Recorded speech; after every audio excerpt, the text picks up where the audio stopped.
Good day and hello. Thank you once again for swinging by the stream today.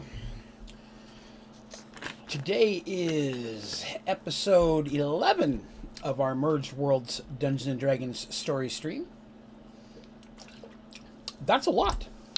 Considering we look at this, we've been doing about 2 hours an episode at this point, maybe a little over most of the time. Hello, Philip. Welcome to the stream. Thank you for coming by, sir. Yeah, so this is episode 11. So the first 10 average right about 2 hours or a little more apiece. That is 20 hours already out there of this story.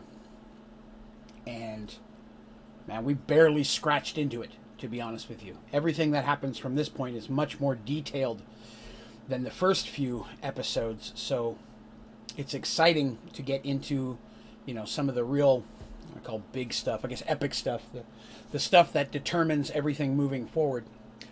It's cool to be getting into that and sharing that with you all, and knowing that there's still so much left to cover.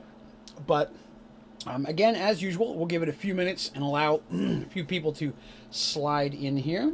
And hello, Teresa. Happy Easter to you as well. Thank you for coming by. Easter so far has been relatively uneventful. Of course, with everything going on, most people are just sticking with it at home. I had an Easter nap. That was nice. I'm officially old. When on my days off, I'll nap for an hour on the couch. Wake up with 2 cats on top of me. That is not a complaint, by the way. Just an observation. But we'll give it a couple minutes to kick in. Then we'll just do a real brief recap of the last couple of things that we touched on last episode. And then we will move into this episode, which is pretty cool. Last episode we did introduce several new characters in a bit more detail. If you were here last time, you'll remember that the young lad Tobias ended up joining us temporarily on his quest to become a mage, to become a wizard. Traveled with us to Paxawal, where he left our group to go and potentially join the Wizards Conclave at the Wizards Tower of that city, which is one of the 2 main buildings in Paxawal. It's on the, I didn't really go into a lot of detail about the city, but I'm going to a little bit more. It is on the western side of the city, and then on the eastern side of the city is where we find the Great Temple. And Great Temple, of course, is where our characters went to drop off the box Brother Willem had them get from the underground maze-like thing that he did last time. That's where they found out that he was never really intended to get the box. He was given an impossible quest in the hopes that it would keep him from drawing more attention to it. And so with the party's help, he succeeded where they never expected him to. At least that's what the current clerics there believe, because they are from a separate world than he was. But that inside of it was part of the essence of a goddess that needs to be kept away so that she, the goddess Pandora, can never again walk in mortal form on the world. Because she's tried to take over the world several times. She's the goddess of deceit and lies. Hello, Len the Beast. Welcome. So they took that over, and then learning that that was a pretty BA box, they met the 3 head clerics of the temple. Brother Bartholomew, or Brother Bart as he's known, who's the cleric of light, who's the head cleric of the temple, Sister Mara, and Brother Lycos. And now Brother Lycos is currently off protecting the box until they can find a more, I guess you could say, defensible protector location for it. So now one of those clerics must be with it at all times, because they realize how important it is. So our characters then were said that the clerics of the temple said, yes, we're going to help you. We're going to basically prey on it. We'll do some research. The party explained that they were looking for these gems, the Mastani gems, or the Mastani Stones, and that they're seeking them out. They only have one so far, so they also were setting up a meeting with them with the head mages of the Mage Tower. That had not happened yet. So that was kind of where we left off. They were setting that up. They were made welcome in the temple, all of them to stay. especially Artemis, of course, being cleric of Tavian, the god of healing. So they were all kind of hanging out there, just trying to figure out what to do next.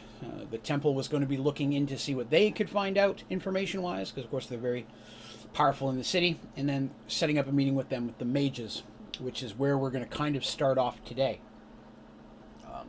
So that's kind of a catch-up, if you will. Paxawal, again, was a farming city originally, but after the Great Merge, it found that the bottom section of its city was gone, and in its place was an ocean.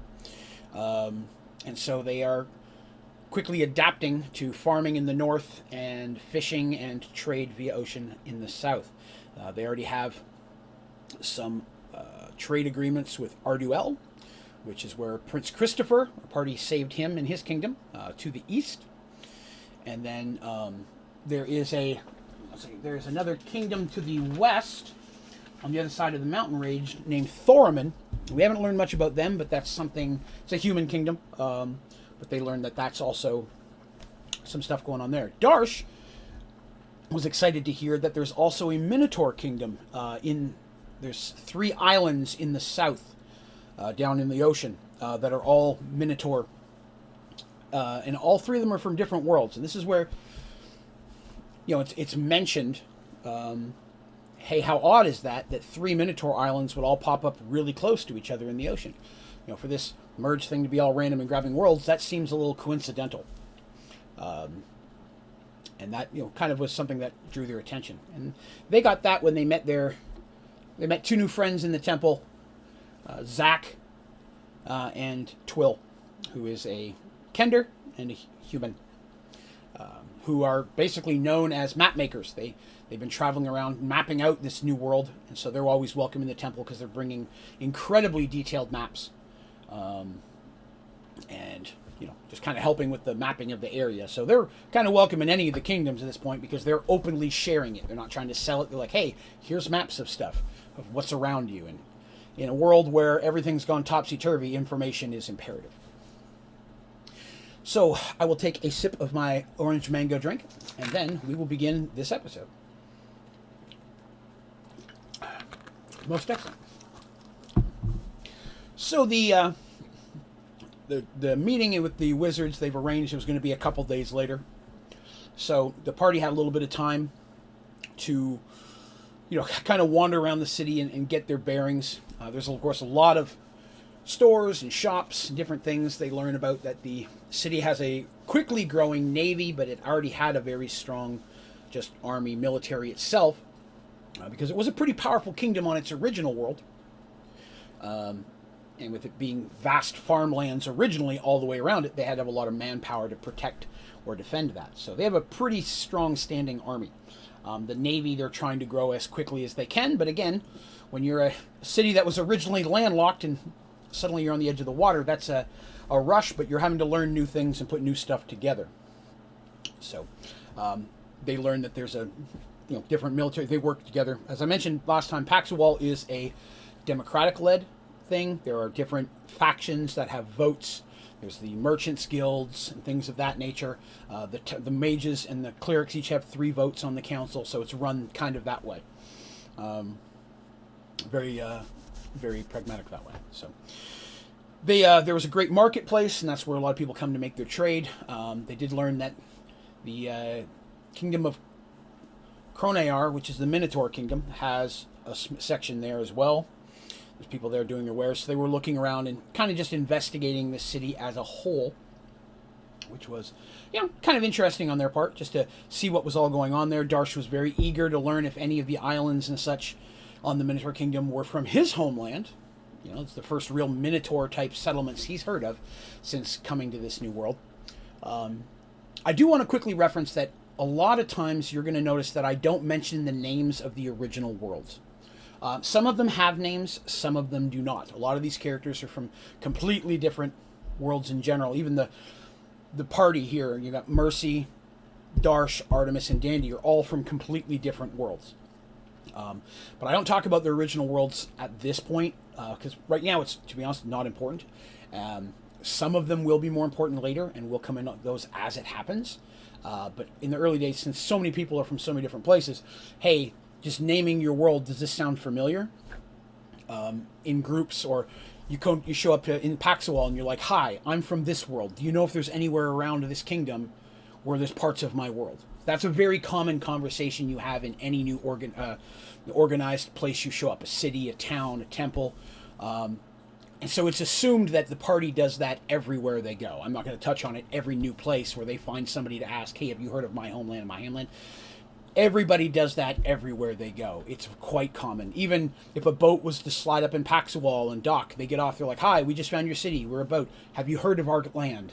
That's that a lot of travelers are doing that. Now, a lot of your lower caste people, the people who are just too poor to travel, or the average man, your farmers, your lumberjacks, your miners, the people that, there, wherever they popped in, most of them are just trying to continue living, build a new life in this new world where possible. If you lived in a small farming community and suddenly you're next to a, massive goblin kingdom, you might want to move, but overall, people, the majority of people are just trying to build their life again, starting over in the new world that's around them. But those who are traveling and actively seeking out, especially your mages and your clerics, the people that are trying to figure out what happened, that conversation of, hey, this is my world, has anybody heard of any of that around here? That happens with everyone everywhere you go. So I don't touch on that much in the story because it's kind of an assumed thing. Even when we were playing the game, when this actual story was taking place, the characters never had to mention that. That was something we talked about early. I'm assuming you're going to ask this everywhere. If it's a situation where you don't want to ask it, tell me and we won't. So it's kind of the other way around.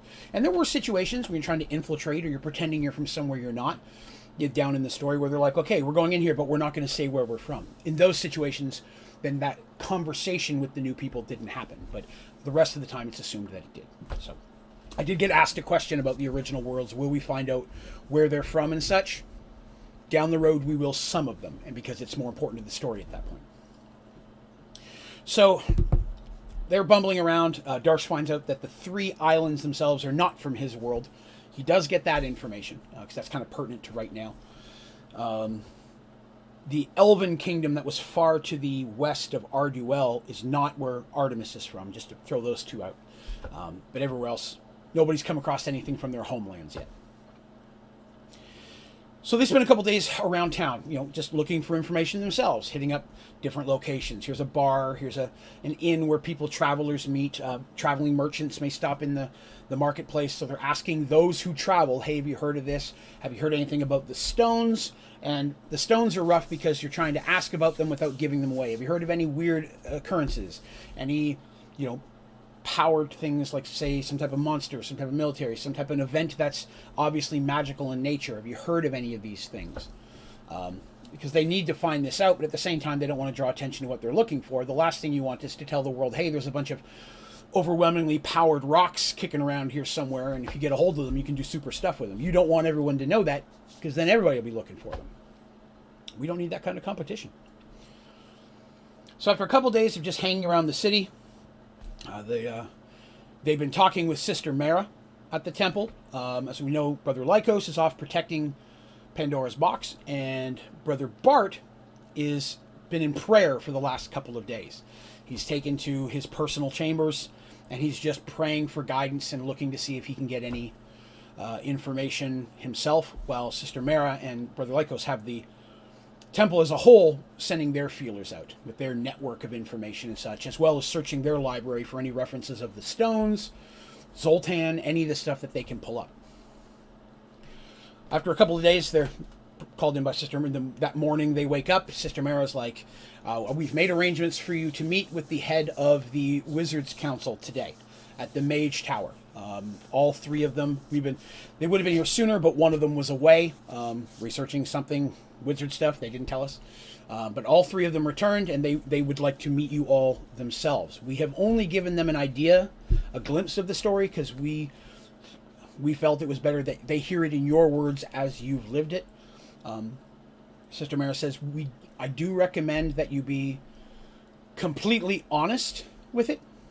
Oh, what's that here? Becca says, my dumb self read on your post that it was YouTube streaming, not Twitter. Oh, that's okay. Yeah, I do all my streaming on YouTube pretty much now. That's where the channel and where most of the community is. But I appreciate you swinging by. but they're like, we feel it's best that you be open and honest with the wizards. We have a very good working relationship with the mage, and we believe that the best way they're going to be able to help you find what you're looking for is if they have all the information. We have also recommended not telling everybody in the world, but with the mages, you should tell them everything. The party's like, okay, we understand. A guide from the city, one of the Templars, takes them to the mage tower after they've had breakfast, had their snacks and such. And they make their way to the mage tower. So when they get to the tower itself has a very high wall around it. It has a very big open front gate that is kept open. There are people there watching it, but not just anybody can go in and out of the mage tower. You have to have specific business there, specific requests, or be a mage. Mages have pretty much in and out process as they need. The clerics also have the access to come into the mage tower pretty much as needed, just as the mages have a much greater access to the cleric temple. So that's, again, those two groups work very well together. Sometimes they're opposed in different matters, but overall they realize that as the two most powerful groups in this area anyways, it's better to work together than opposed. They'll get more stuff done. And most of their goals usually align anyways. Protecting, expanding the city, so on. So they're taken by the Templar. The Templar does not go in. He leaves them at the gate, but they meet a couple mages at the edge, at the door. The mages are very large. You notice a lot of times you'll picture, in your books, your wizards, your small, frail thing. Not in Mergeworlds. Mages come in all sizes and shapes, and races as well. But there are different types of mages in my world, which a lot are like subclasses you can find in Dungeons & Dragons. Some of them are of my own creation, and some of them are just taken from different Dungeons & Dragons guides and such. But battle mages themselves a lot of times will be larger because they're physically combat. They have a 50-50 physical combat, so it's more like let's just say like a mage warrior dual class kind of thing, or a multi-class. So they're met with some of them, and they're escorted in. They're taken to the tower, which is pretty big. The wall, again, is made of black stone, and it's smooth. There's no cracks in it. And they're told very, very right off the bat, before they even get there, that the walls are, of course, magically defended. And at any time that the mage tower closes the gates in a emergency situation, there's no going over the wall. The magic protects it completely like a shell. When the gate closes, the whole thing's enclosed. The clerics have some magic of their own for the temple that works kind of the same way. It'll be a while before we ever see if any of that has to happen. But so they're taken inside the tower. They're not really given a tour, if you will, but as they're going through the outer grounds, they see it's very lush. There's flowers, a little pond garden. It's a lot of inside space. A lot of young mages and such just talking, hanging out, chatting and such. Nobody's out here casting spells, of course. That would be silly. But they do make it inside. They're taken to a very private chamber. Again, kind of like the one they found in the temple. They're given some seats. They're given some drinks. There's a plate of fruit and cheese and bread put out. It's very hospitable. But they're left kind of to sit there in a room for quite a while. Almost an hour before finally the elder mages come in. Now, elder mages is not age, but rank. Much like the temple, it's ruled by the three mages, and in this, it's in this tower, or at least this wizard's group. There's always going to be one per alignment. There's going to be a good, a neutral, and a black wizard. Doesn't necessarily mean you're always good or evil, and so on, but they realize that balance is very important. So the three clerics that come in are Marissa, Lamia, and Craven. Now Marissa is the head cleric, head mage. At this point in time, she's the head mage of the tower. So she is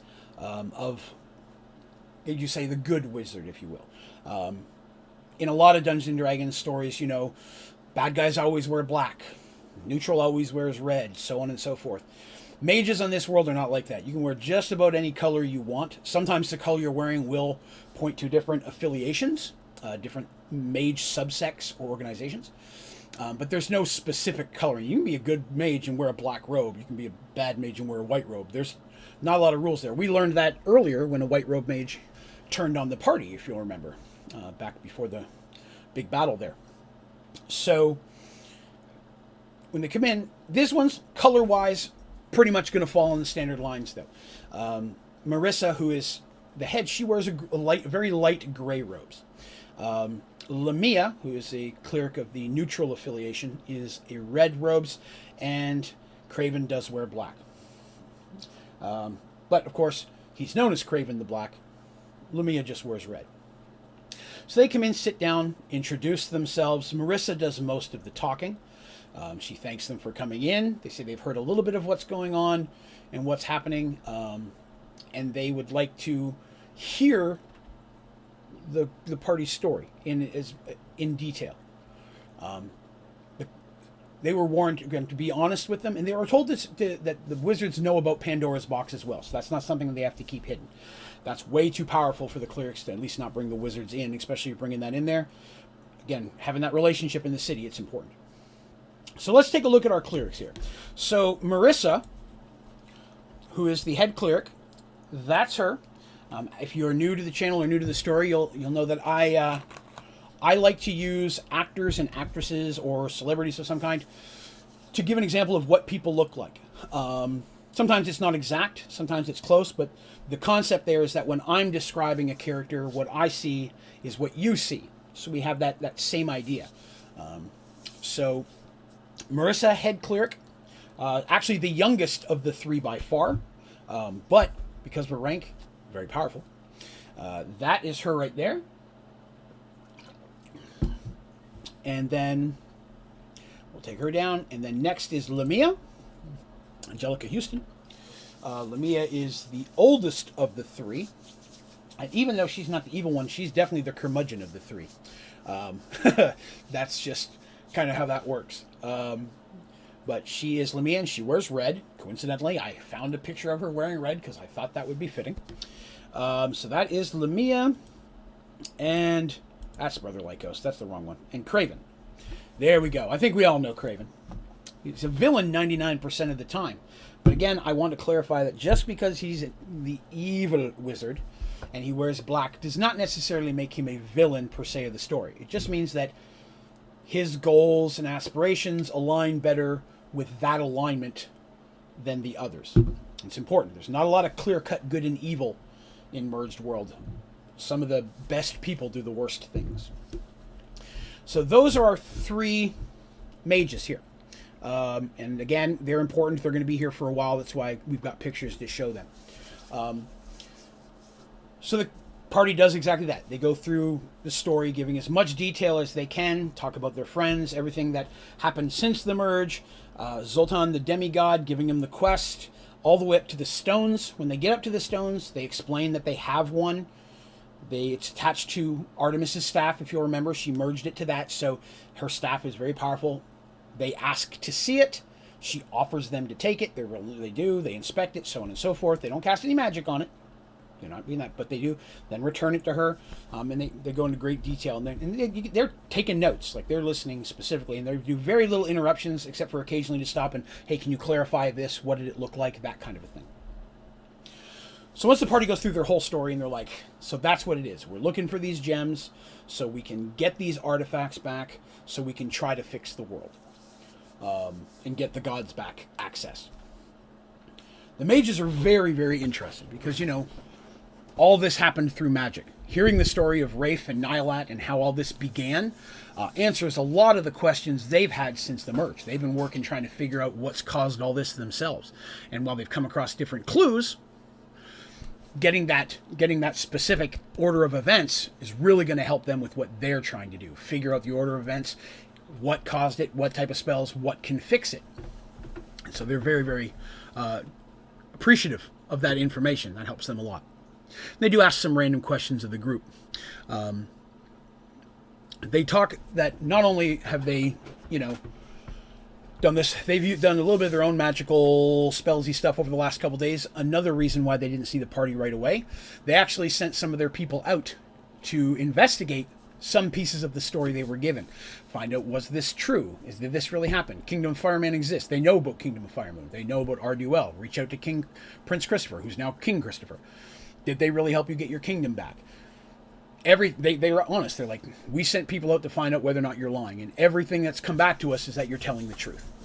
So at this point, your story works for us. We're going to buy into it. Is it all 100% accurate? No, we're taking that with a grain of salt, but definitely the vast majority of it is.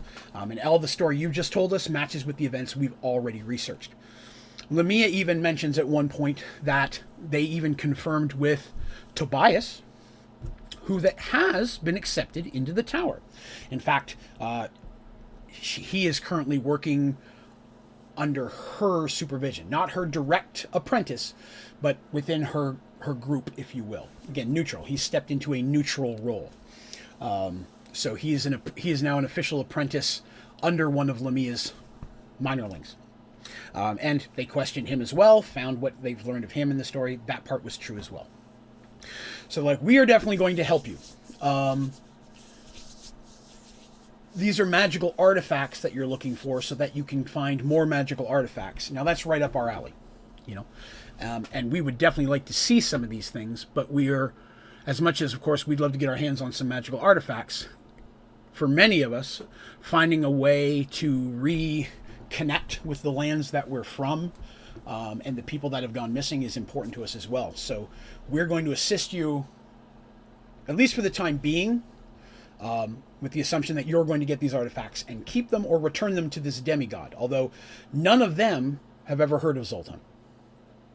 None of them know of any demigod of that nature. They have no experience on any of the worlds that they've looked at least under that name, are they aware of. Not saying he's not real. They're just saying they don't have any experience on any of the worlds they've have access to. And they have a great library as well, so they have a lot of information, and they've been gathering a lot on the New World as well. So they said, we are going to have to do some looking into how best assist you as well. We're going to take some time to talk about it. We will send for you. We're told that you're staying here at the temple. That's fine. We will send for you when we have need or we have information for you. We are going to do some extra research now that we have some of those holes filled and see what we can get for you to get us on the right path.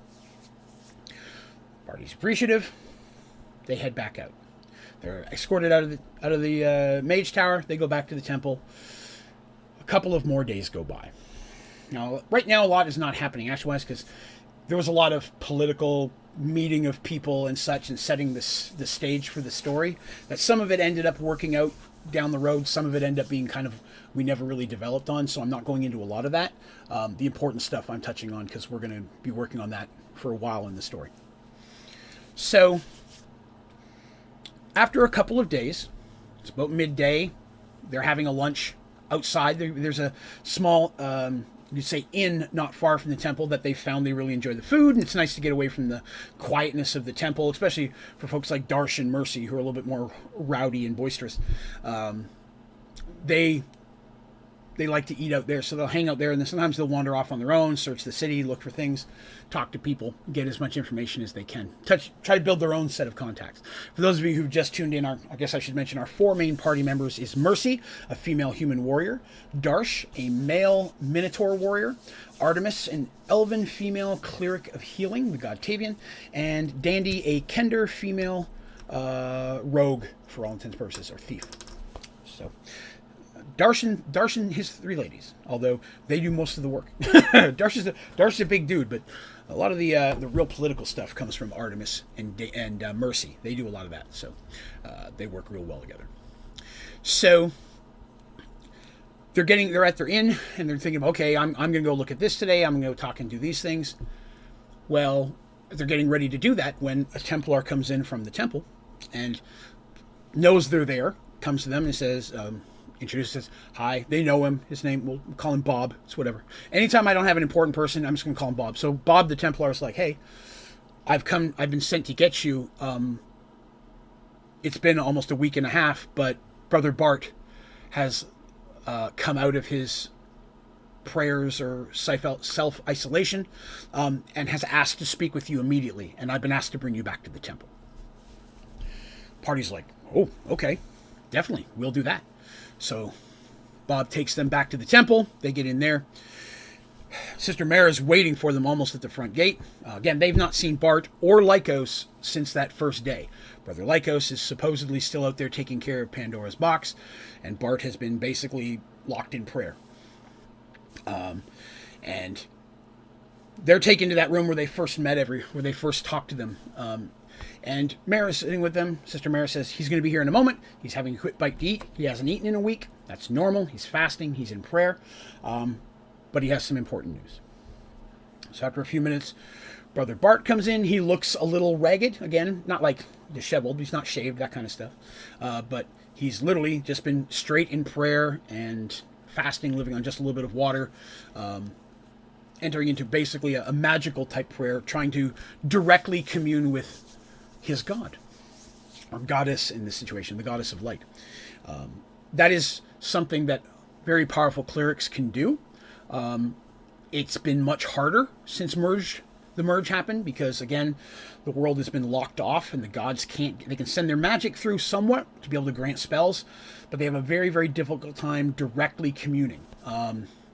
And Brother Bart says that he did not get, he goes, yeah, I didn't have a conversation with the goddess, but I was granted visions. After days to the point of near sheer exhaustion, I felt that, nothing was going to happen. I felt my goddess's magic around me. I was bathed in light. There's no physical light, magical light. I could sense the light. I felt my God's touch.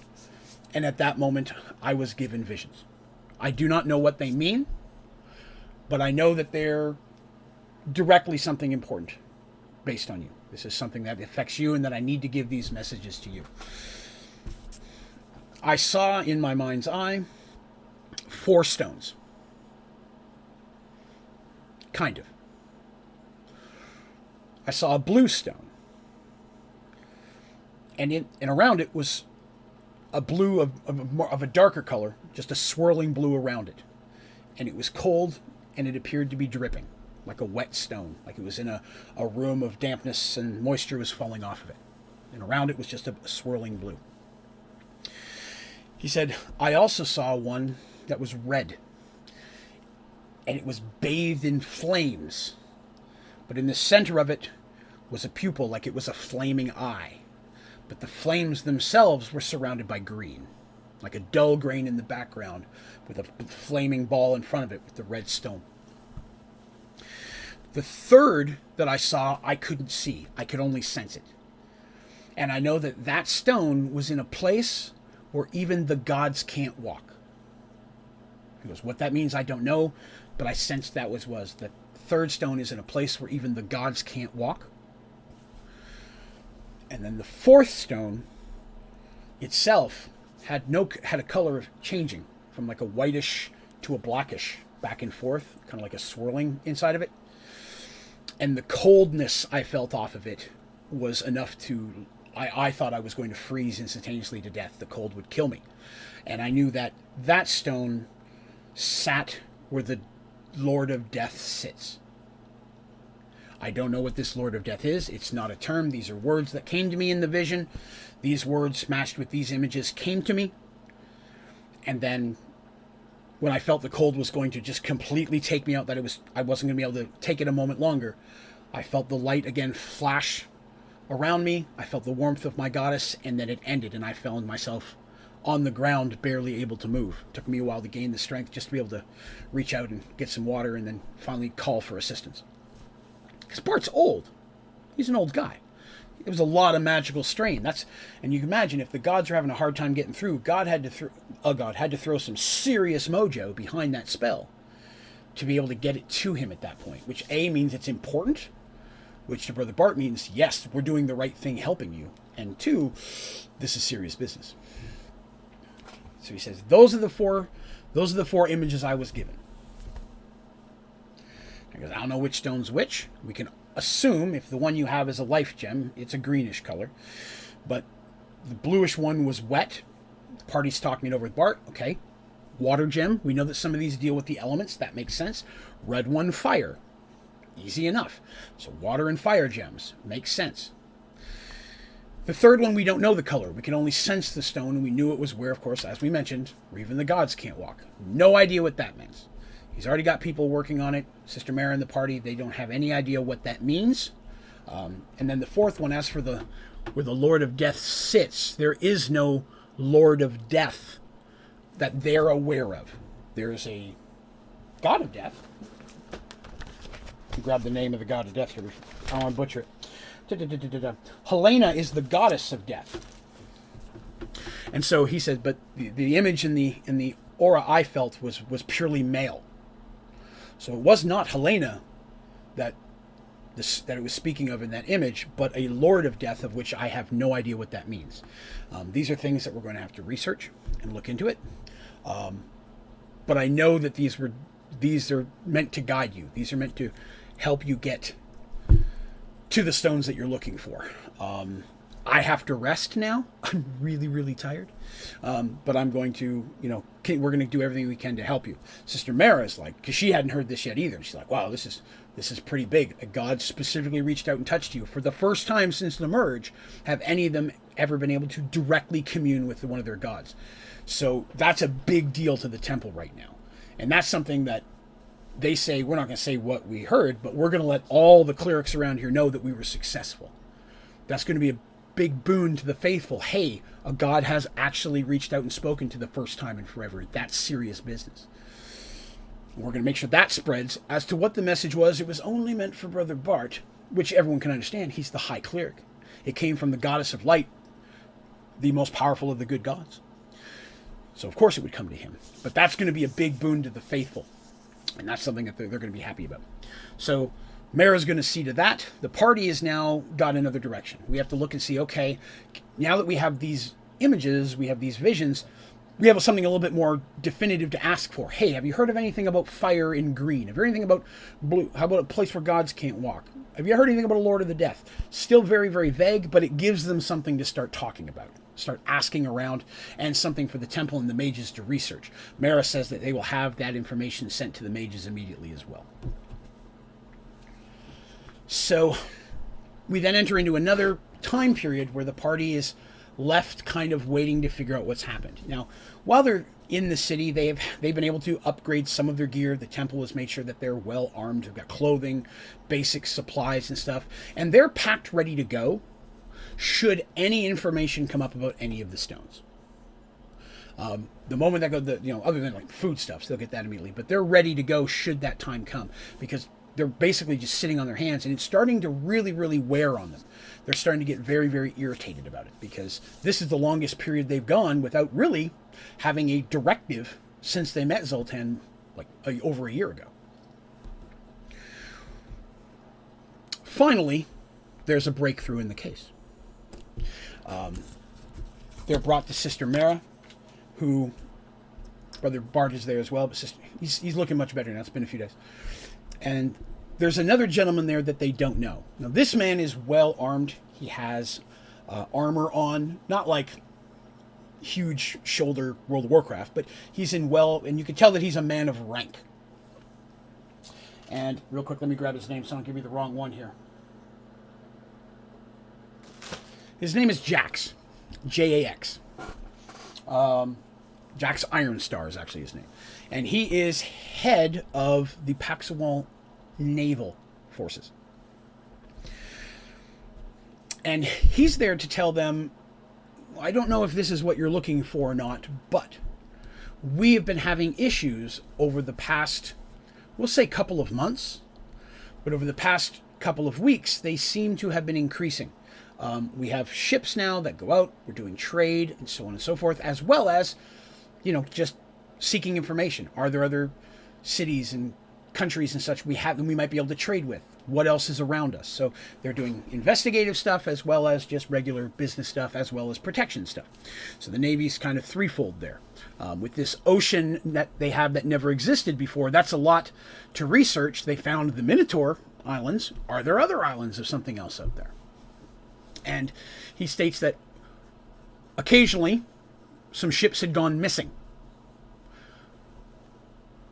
That's not good. They definitely researched it, but they felt it was probably to weather or so on and so forth. The naval still being relatively new, they have brought on some very experienced people, but a ship going missing now and again, especially not knowing what all's out in the world around us, while not good, also not completely unexpected. But over the past couple weeks, several more ships have gone missing, but they seem to be missing, going from the same approximate area to the southwest. And the ships that have gone missing seem to be more trade ships. So there's ships that go through that area. As I mentioned, there's Thorman, the kingdom to the west, and they're opening trade with them. It's very base. There's no hardcore alliance yet, but there is some basic trade stuff going on. And it seems to be trade ships that are going missing. Navy ships are having no problem, even just personal vessels, if you will. But anything and nothing is going missing on the way to Thorman. It's only on the way back, when they're more laden with Thorman goods. Because Paxawal's taking goods as well, but it's coming back with goods that Thorman makes that Paxawal does not. Every kingdom's got its specialties, of course. Thorman itself is like not right on the ocean. It was, I want to say it was like a 30 or 40 minute walk. It's a distance away.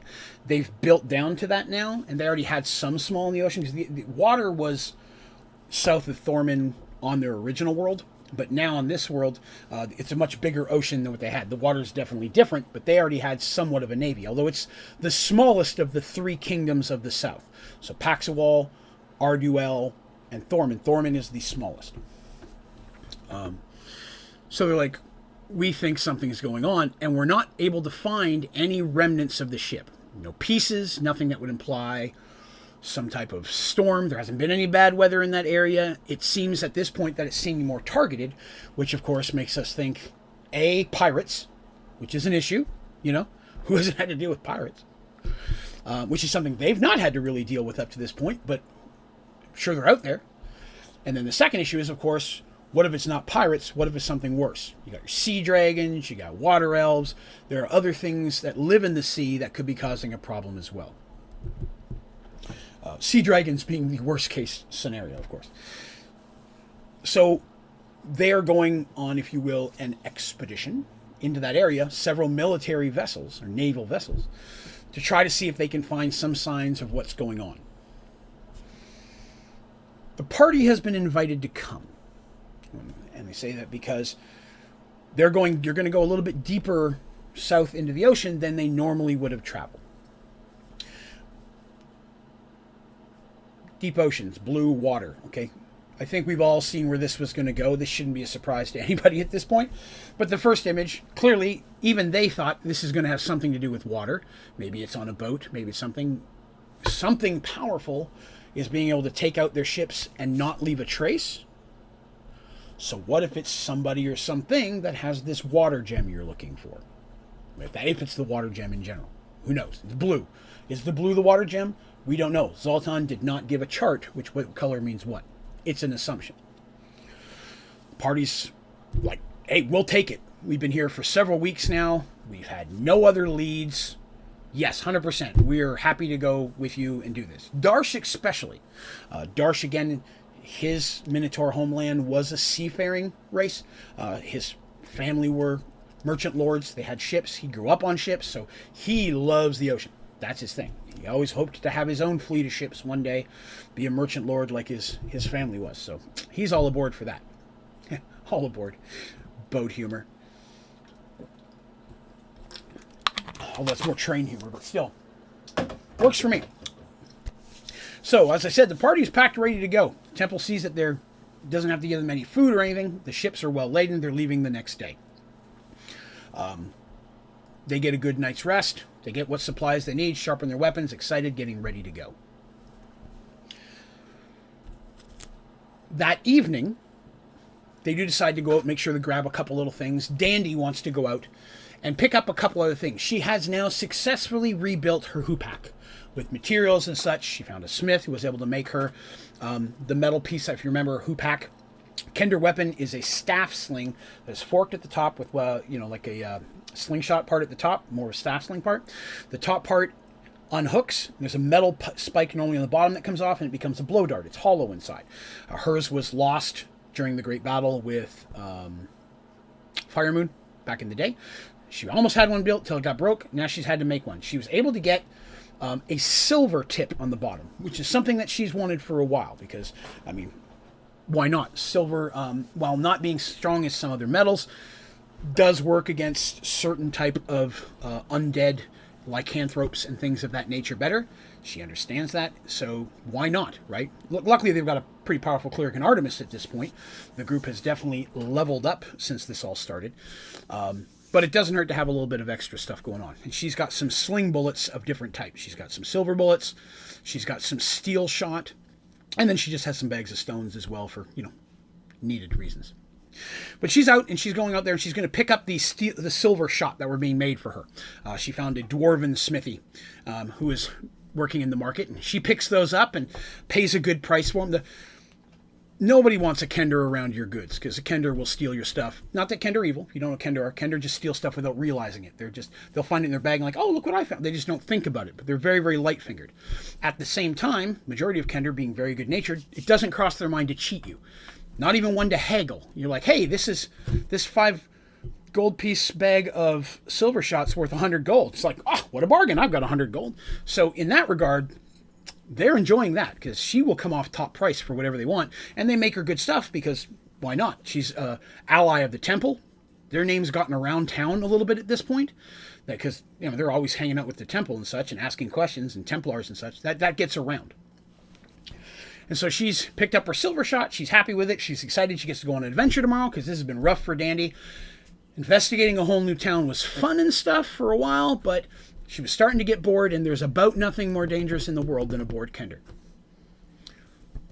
So she is making her way back to the temple, and as she's walking, she sees a thing over there. She's okay, here's some stuff. That store is closing for the day. That place is selling, cheese. There's a pickpocket. Dandy she's very observant. There's a pickpocket. Okay, it's a pickpocket. It's not my job. He's doing his thing. There's that person over there. Dandy has seen the signs of the criminal element, if you will. She has come known that there is, of course, a thieves guild in the city. Any city this size is going to have at least one organization of thieves, if not several, vying for supremacy. She learned very quickly that there was a thieves guild here. She has seen some of the signs. She knows what to look for. Walk by a certain store that has a certain symbol in its name. That's a symbol letting you know that's a safe house for a rogue. She sees this stuff, but she's not been directly sought out by any members. In fact, they've given her a wide berth at this point. Understandably so. She's hanging out in the temple. You don't want rogues not wanting to mess with the temple. But she's seen the signs, and she's not actively sought them out either. She doesn't have any need to. But on this day, as she's walking through the people and the folks, she sees the stuff, so on and so forth. She sees a gentleman walking towards her with his hood pulled down, walking with his arm closer. She immediately knows this guy is coming at her for a reason. Casually, anything. She's just sitting there looking at whatever she had in her hand to begin with. She's walking with her hoop pack, but her stance changes a little because in a moment she knows she may be attacked in some way. Is this an assassin? Is this something coming to rogue her? Whoever it is clearly coming at her directly in a way that she would know this. He's not hiding it from her, but everyone around wouldn't pick up on this. So whoever it is being quite obvious to someone with her expertise. So she's like, okay, that's a little blatant to try to assassinate me in the middle of a group of people. It's getting darker, but there's still lots of people, the streets of people. This all goes through her head in just a moment of time because the person is coming closer. And as, they're working their way through the people and such, she sees his hand come out in a certain bend, facing away from her. She instinctively takes her hand back out, and as their hands cross, she feels the paper slide into her hand. His grip was clearly not going to be an attack. It was meant to show to release something. She takes it and continues walking. Doesn't look back, doesn't open the paper, just keeps on going. Somebody just slipped her something of importance, and she doesn't know why. But they did it in a way that wouldn't draw attention to them, so she doesn't want to draw attention to it now. Dandy is a silly person who gets in trouble and does the silliest of things, but she's not a fool. And when it comes to the things she does know about, she takes them very seriously. She starts making her way, traveling. She starts taking a different path back to the temple. The the person was being sneaky. Maybe there's somebody watching that wasn't being as obvious. So she's very careful to try to lose people in the crowd, but she gets back to the temple before she even opens it up. And when she looks at it, it's clearly not in a common tongue. It's written in a hodgepodge of different thief cants and symbols, and it takes Dandy a few minutes to figure it all out, because there's no key specifically, but she knows enough of it to be able to get the majority of it. And all it says is, "We will need to speak soon," and it's signed One Eye. Now, literally, the number 1 and the symbol of an eye. She's not heard the name or anyone of that nature in everything they've asked about. But clearly it's something important. Who is this One Eye? Why does he want to meet her soon? Why did he feel he needs to let her know they're going to talk soon instead of just saying, "Hey, I need to talk now"? Doesn't know. But she immediately says, "I'm going to tell my friends about this." So she goes to them and tells them and explains it. They talk about it. They say, "Okay, we're going to have to speak to Sister Mara because we don't know what's going on here. And they've been nothing but nice and helpful. We need to at least let them know what's going on." So they send one of the Templars to Sister Mara. Sister Mara comes and meets with them again, and they explain what happened with Dandy. Sister Mara says, "Oh, I know who One Eye is very, very well. One Eye is the leader, or the head of the Thieves Guild here in Paxawal, and has been for many years, since well before the merge. Do I know what he looks like? No. I know he goes by the name One Eye. Don't even know if he has one eye. That'd be funny if he didn't. If he had 2 eyes and just called himself One Eye. But he has been the head of the underground, and more times than I can say have the military and army forces and local police, whatever, done their best to try to suss him out. They have made attempts to break up the Thieves Guild. They're never successful. Sometimes they'll find a storehouse. Sometimes they'll bust up, catch a bunch, so on and so forth. But they've never been able to get any clear information on One Eye other than the fact that he's out there and he runs the place. And while he is definitely a criminal element, he has at least some kind of a honorable code about him. I mean, definitely he runs that, and there's assassinations and there's murders, and they know that he's definitely number 1 on their list of people they want to catch. But he does keep a very firm stranglehold on the criminal element. Nobody does anything without his say. So there's the 1 or 2 small times another group has tried to form in the city, he squashes that quick. But he is definitely going to be someone of importance, and he has someone of great authority. And I say that because he has a big stranglehold on the entire underbelly of what would be Paxawal. But she knows of him, but really doesn't know more than that. This is interesting to the group because they're like, okay, he wants to talk to Dandy eventually, but at the same time, this is someone who has connections maybe nobody else does. This could be a source of information that we have yet to tap that could be very helpful in the stuff we're looking for. And maybe even just finding our missing friends, because that's something they're constantly looking for as well. Words of any of their missing friends. At the same time, they also realize that whatever does happen in that regard, that type of information is not going to come free.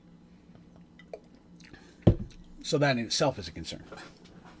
Knowing at this point there's not much else they can do about it, there's no other direct information of when they're going to meet, or I need to meet you now, or anything of that nature. They're like, hey, tomorrow we're heading out in the boat. We need to get some sleep. We need to move forward as normal. We will figure that out later. They rest for the evening. Next day, bright and early, a little foggy, they're on the boat. It's actually 3 ships that are going to be going out, and they're on the primary ship. They're given their own quarters in the ship. Basic, nice quarters. This is a military ship, so it's not got fancy quarters or nothing, but they're given their own space. Darsh is given his room, and the 3 ladies are going to bunk together. There are, of course, military, navy, all of that. In the Paxawal, gender itself doesn't matter. I didn't get that. Not you. My watch. But no, there are, in the Navy, male, female, whatever, all mixed together. There is no gender requirement. Paxawal is smart enough to know, if you can fight like a badass, we need to have you. And so they make complete use out of that. Especially exciting in governing. There is, the head of the Merchants Guild is female. The head of the Mages is female. The clerics are 2 male, 1 female. But again, in this situation, the gender thing in this city, there's no monarchy, there's no royalty per se. It's very democratic and very neutral. not to be said the same as some of the other cities. Arduel clearly now knew King Christopher.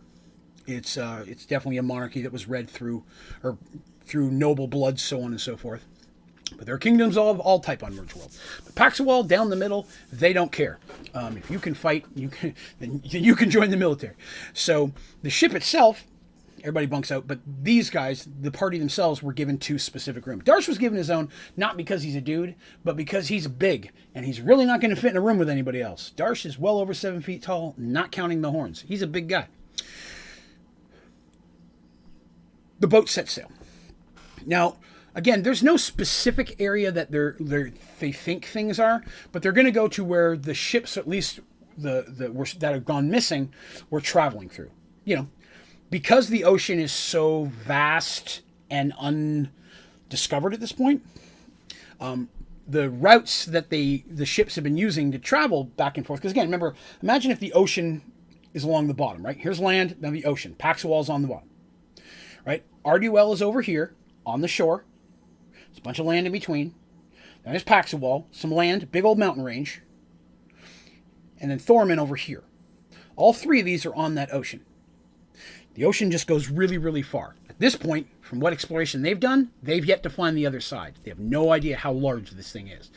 And the water, once you get past the Minotaur area, which is the furthest south that they've seen, gets a little more chaotic. So it's hard to go traveling down there, because even though it's not stormy per se, it is definitely...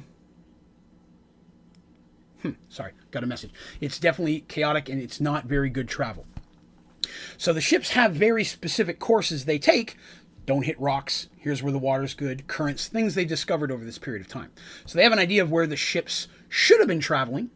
And the few ships that have actually had any type of naval escort, been completely unmolested, they're trying to go where the merchant ships have gone. And some of those ships are part of the Merchants Guild of Paxawal. Some of them, they're told, are actually Thorman ships that are being sent over to trade goods, because both kingdoms have their own ships going back and forth. And some of them are just private vessels, private merchants trying to do their own business between the 2 kingdoms. So they're trying to go along that route. And they travel it effectively for literally a good week and a half, till they get to the area that would be very close, considered Thorman waters. Nothing's gone missing in there. They're like, okay, so nothing's happened here. There's been no signs of missing ships.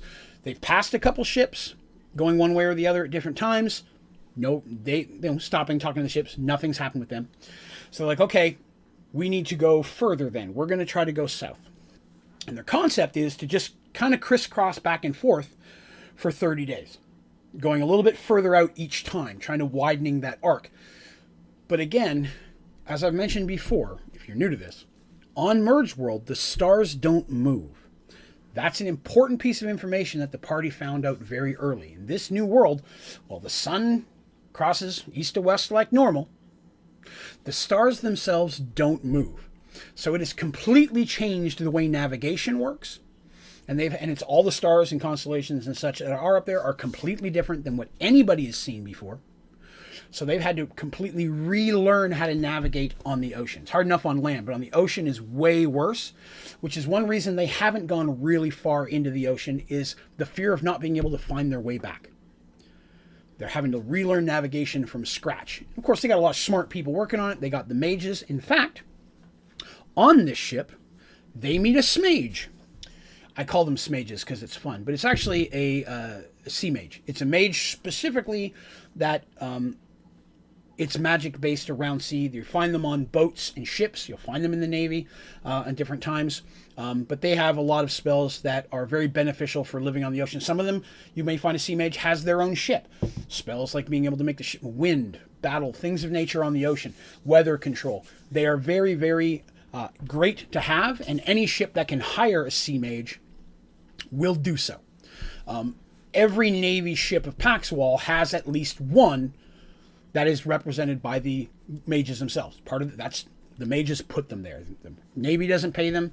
They're technically answer to the ranks of the Navy, but overall they still answer to the Mage Tower. So there is a sea mage on here, and he's using his magic to see if, as they're going through areas, searching for ships and such. And the water gets deep quick, so it's hard. You can't really see down the bottom kind of thing, but they're not finding any wreckages or anything, at least through the magical spells and such that the Sea Mage has. The Sea Mage being S-Mage, S-Mage, just became Smage. So sometimes you're going to hear me refer to a Smage. That's just a mage of the water. You'll find them on the boat or living near the water of some time. So,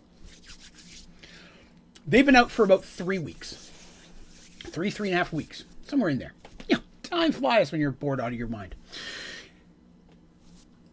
When the party, eating dinner, it's dark outside. They're actually eating with the captain of the ship at this point. They do that regularly. The captain, they talk about what's going on today. It's usually the captain, a couple of his important people. Very rarely the first mate. The captain's on deck, the first mate's out there. But usually just having a conversation. Here's what we found so far. Nothing. What should we do next? Making plans and so on.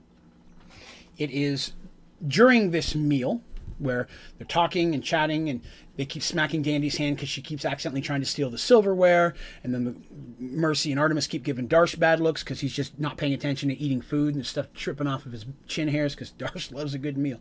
And he always eats way more than anybody else and more than anybody should. And they're always trying to remind him, hey, don't eat all the food. Leave some for other people.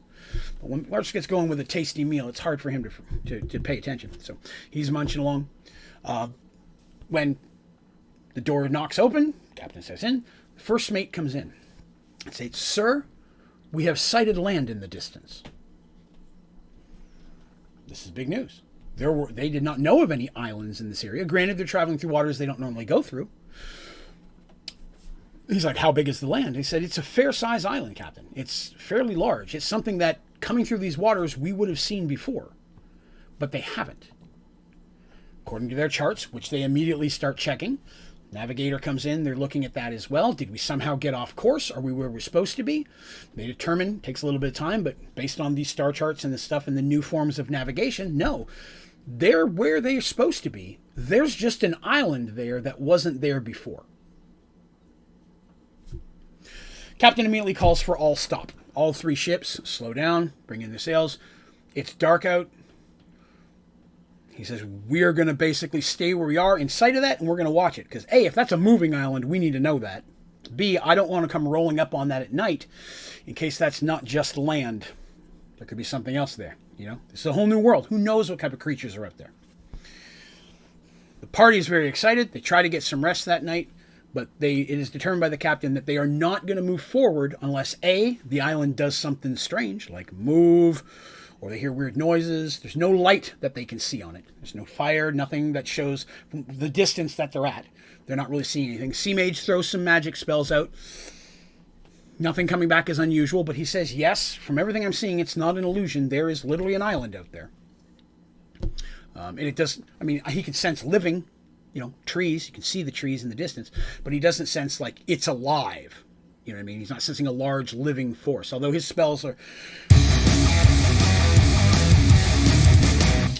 Thank you very much, Matthias Rosa Noguero Bub. Wow, that's a cool name. Thank you very much for the follow. I appreciate that. Thank you for joining on the channel with us. So the island has life, but the island itself does not appear alive. His spells really aren't meant for that, but the best he can determine. So they wait till next morning light. Next morning light comes up. It's very foggy. It takes a while for the fog to clear, which happens. Nothing unusual about that. But when it does clear, the island itself is a very large island. The island is not mountainous, if you will, and you could sail around it within an hour. It's a good size, but it clearly looks like an island that's been there. It's not like a new, it doesn't look floating. It clearly appears to go down into the ocean. It does not look like the back of any type of creature, which is something that during this play, that's the first thing they asked, is it on the back of a giant turtle or a dragon or something? It was not. It looks like it's regular rock. But according to their charts and their previous exploration, there was never an island here before. So we found an issue.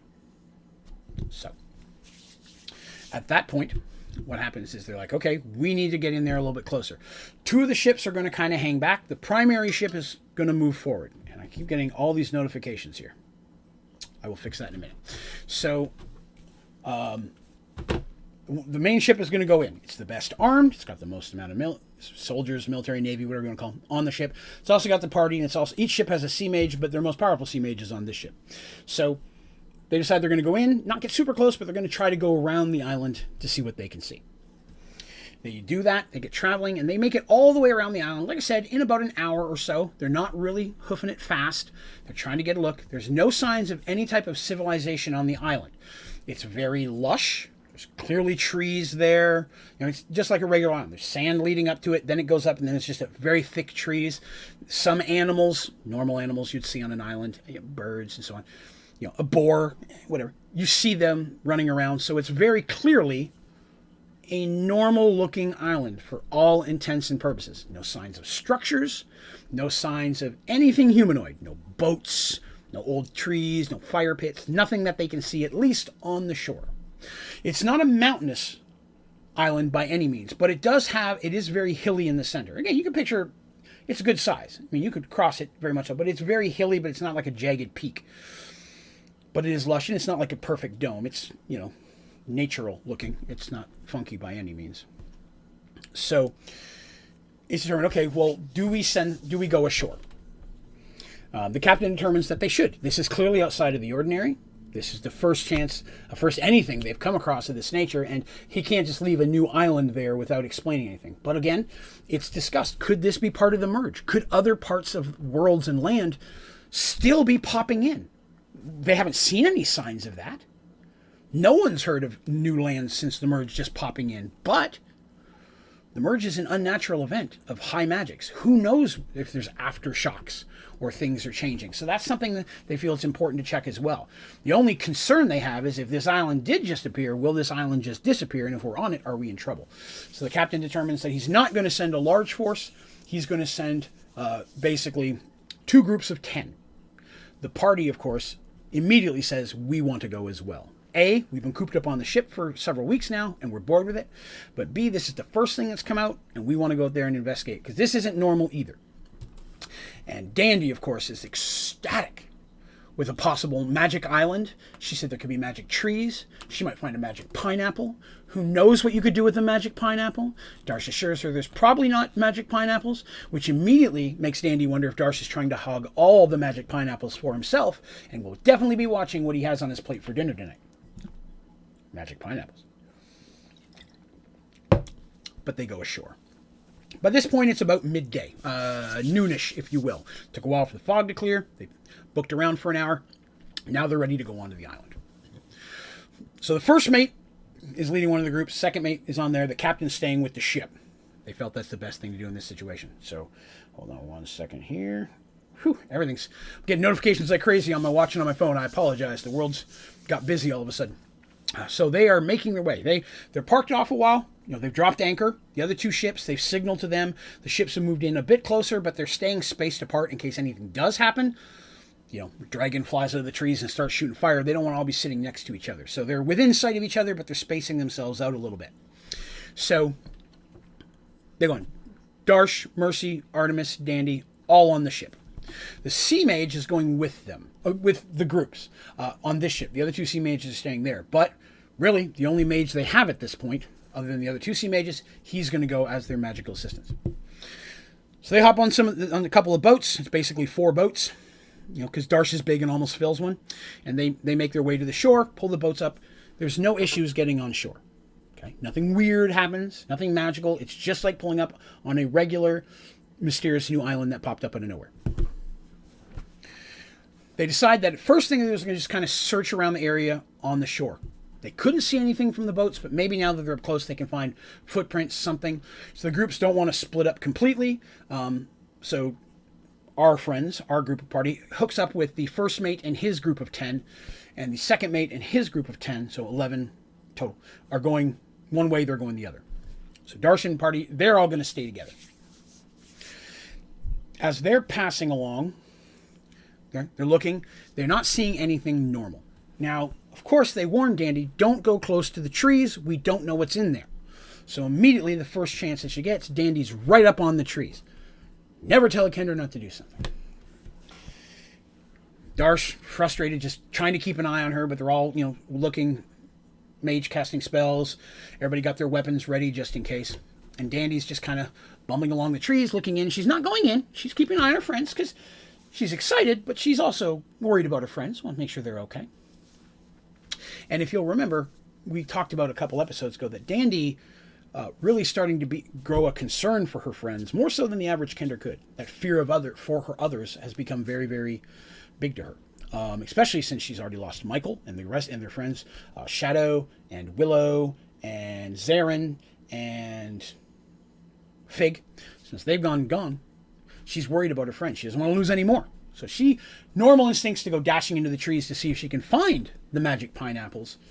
She says, no, I'm going to stay close where I can keep an eye on my friends, but close enough to the trees that if I can find a magic pineapple, I can hide it in my bag before Darsh eats it.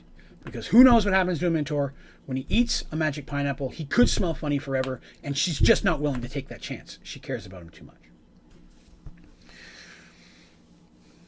It's about 20, 30 minutes into searching when it's Dandy who actually finds something. She calls to the others. They look. She's waving frantically.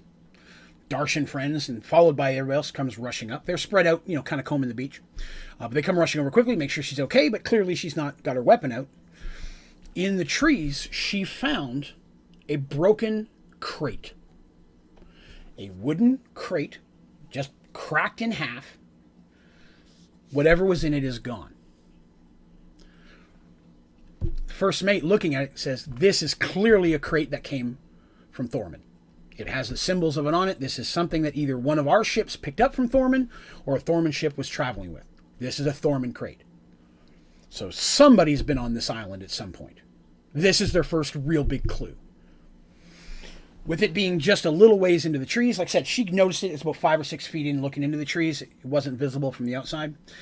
They determined, okay, well, now we're going to need to look in a little bit further. Now, using mirrors and reflective lights, they have a way, and you can do smoke signals. There's different ways they have it. But the Sea Mage himself, using a magic mirror and such, is able to get a message back to the captain saying that they have found something. They are going to start looking inland. The captain gives permission. They decide to do that. Now, they don't want to spread too far out, but going inland, it's much bigger. Against their preference, Darsh clearly says Dandy and I are going first. Dandy's going to see if there's any type of traps in here. We don't need you or any of our allies or us dropping into any type of trap. These trees are relatively thick. B, I'm large, and they give him basically a scimitar, and he's just chopping through stuff way better than any of them could. He's incredibly strong, and he's just clean cutting through trees that they would just have to go around. I'm not talking trees, but you know what I'm talking about, bamboo and things. He's going through very easily, and it's making it much easier for those following them. Artemis, though, and Mercy are going to stay centrally with the group. Because Artemis being a cleric, everybody here very, very, very in love with the temple. Paxwell is very religious-oriented. All religions, all of the different gods are honored, even the dark gods. They're respected. They may not be worshipped, but they're respected. But clerics are important business, just like the mage. The mage and the cleric are kept in the middle, and they are kept protected. And, of course, Mercy does not go far from Artemis if she does not have to. So as they're traveling through, Darth's just chopping away and such. Occasionally, they're coming across more things. Some busted pile of rope, where the rope clearly has just been ripped. And that's an important clue. They find pieces of rope that literally look like they were ripped, not cut, but torn. And I mean, like a boat, 2 boats pulling, pops it. I'm not saying He-Man ripped it or nothing, but something of that nature. It's been frayed from strain. They find more broken crates, as well as some actual goods. They may come across some broken potteries, dishes, things of that nature. They come across some bolts of cloth that are just left in the dirt. Things that could have a value, but wouldn't really be considered treasure by any sense. Now, even pirates will take things like cloth and such, silk and things. That's a value. That's something they can sell or make use of themselves. So some of the things that are discarded would have a value to a person, but nothing that would be considered treasure. And this is something that they come across as they're looking. I know I've been bumbling here for an hour, so I'm going to take just a quick look. Does anybody have any questions about anything that I've covered so far? I know I've been rambling straight for a little over an hour now.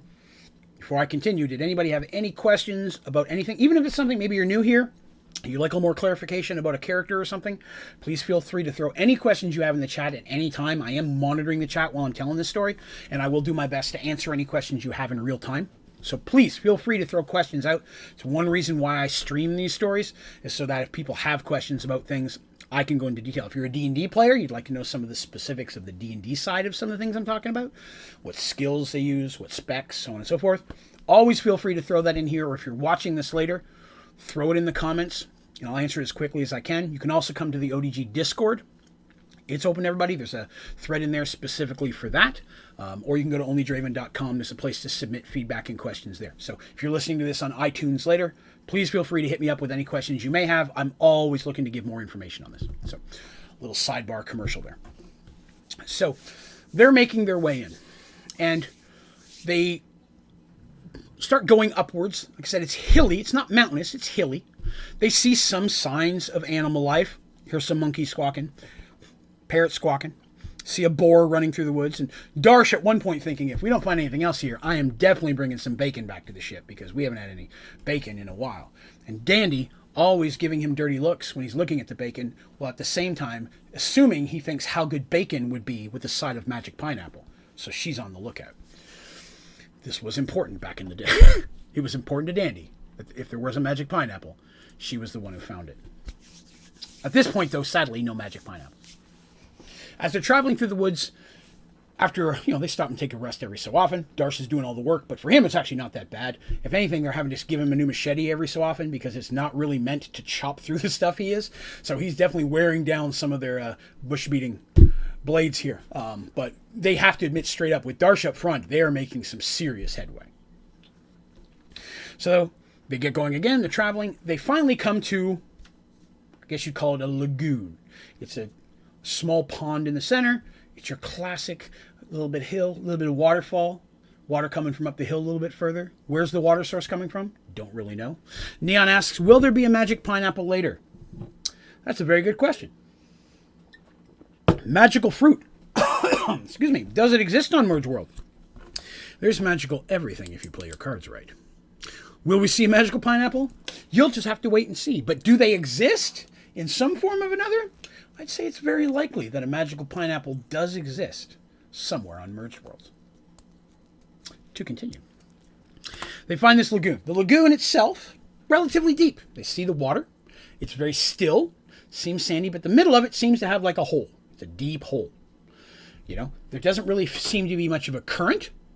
Darsh, first one to get in the water, because if there is a current, he's the least to be affected.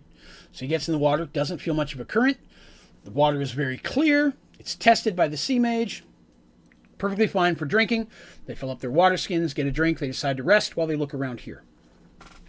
Some of the people were going to investigate the lagoon. So, of course, as always, you look behind the waterfall, but there was nothing behind the waterfall. I'm so sorry for crushing your dreams. But it's a rather regular waterfall with rock behind it. They find no scenes there. But as they are searching the water, they do find in the lagoon some more, I guess you'd say, wreckage.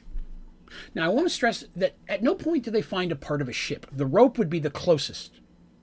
But at no point do they find any wood or pieces that would say this was a boat at some point.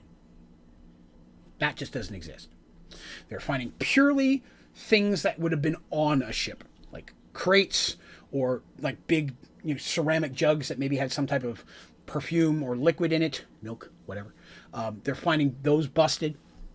And they find several of those things mixed in with the sand in the bottom of this lake, their pond, if you will. And if you were to ask the size of it, it's probably about 30 feet, 40 feet across. It's not huge, but it's got a little bit of size to it.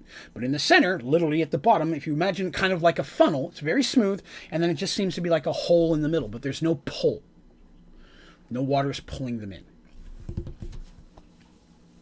Sea Mage casts some spells. No magic detected anywhere in the lagoon. First mate says, okay, well, I don't see much going on here. I think that we should keep going on. The group, our friends, are like, we think there's something more with the lagoon. I think we should inspect here.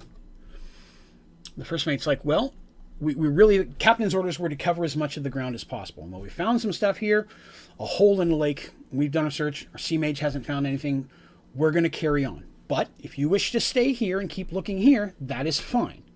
But I would ask that you not venture far from the lagoon, because it is part of my responsibility to return you safe to the ship as well. You are technically emissaries of the church, and as such, I'm to protect you as such. But you're clearly capable, and I don't control you. If you want to stay here, it's fine.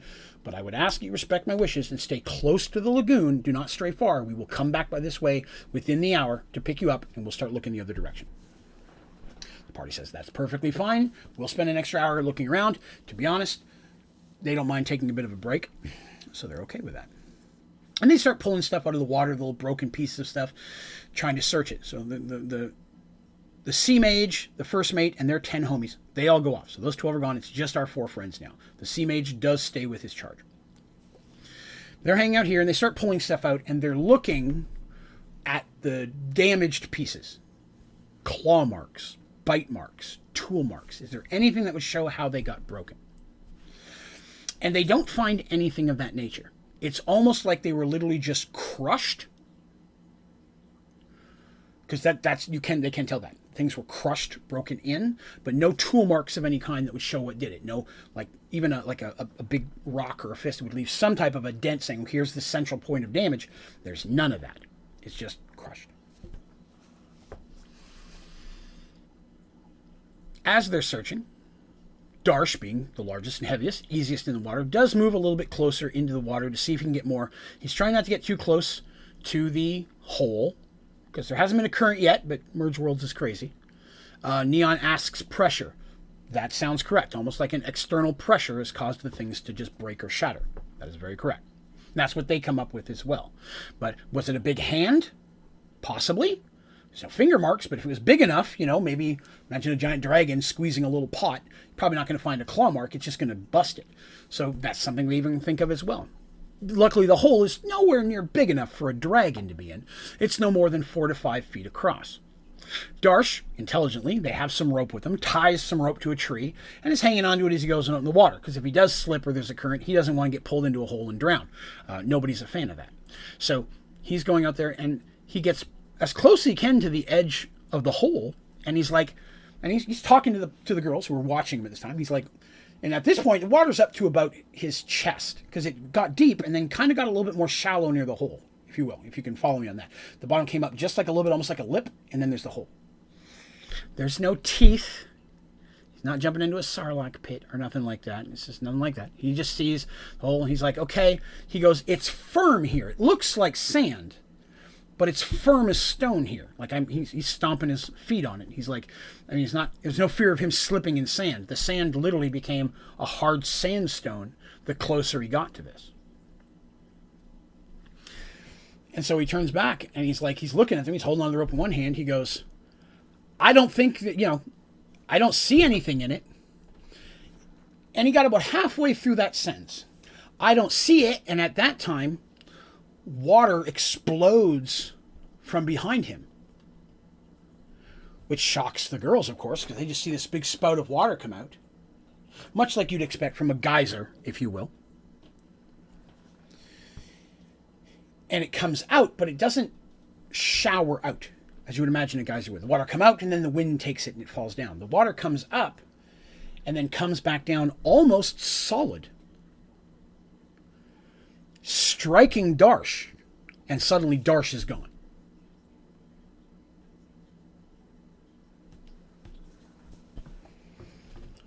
The girls are very concerned, upset. They start screaming to Darsh, but the water itself, what sand has been in the water, has been churned up, so the water is no longer clear. But the water itself, while still, it's not continuously spraying, it's just one up, almost like imagine if you would a big spaghetti noodle coming out, and then landing on him, and then the water, floating and such, and some water overflows and such. But the sand that was in there is kind of churned it up, so it's very milky. Is he laying on the bottom? They don't know. The rope is just floating on top. Darsh is not holding onto the rope any longer. He didn't tie it around himself. Darsh's a strong guy. He wouldn't need to. If he did get pulled, he could just hang on to it. But it wasn't tied to him. And currently it's not tied to him as well. Dandy starts to run into the water, but Mercy grabs her, and she's like, listen, we all can swim, but that's not good. You're the littlest. You'll be swinging the most if that comes back out. Like, well, we have to do something. They decide they're going to try to get out there as quickly as can. Now imagine, they're concerned about Darsh. He could be sitting in that water knocked unconscious drowning. He's a heavy guy. He might not float. They've never seen him unconscious in the water. None of them had to deal with an unconscious Minotaur in the water. He could be sinking there.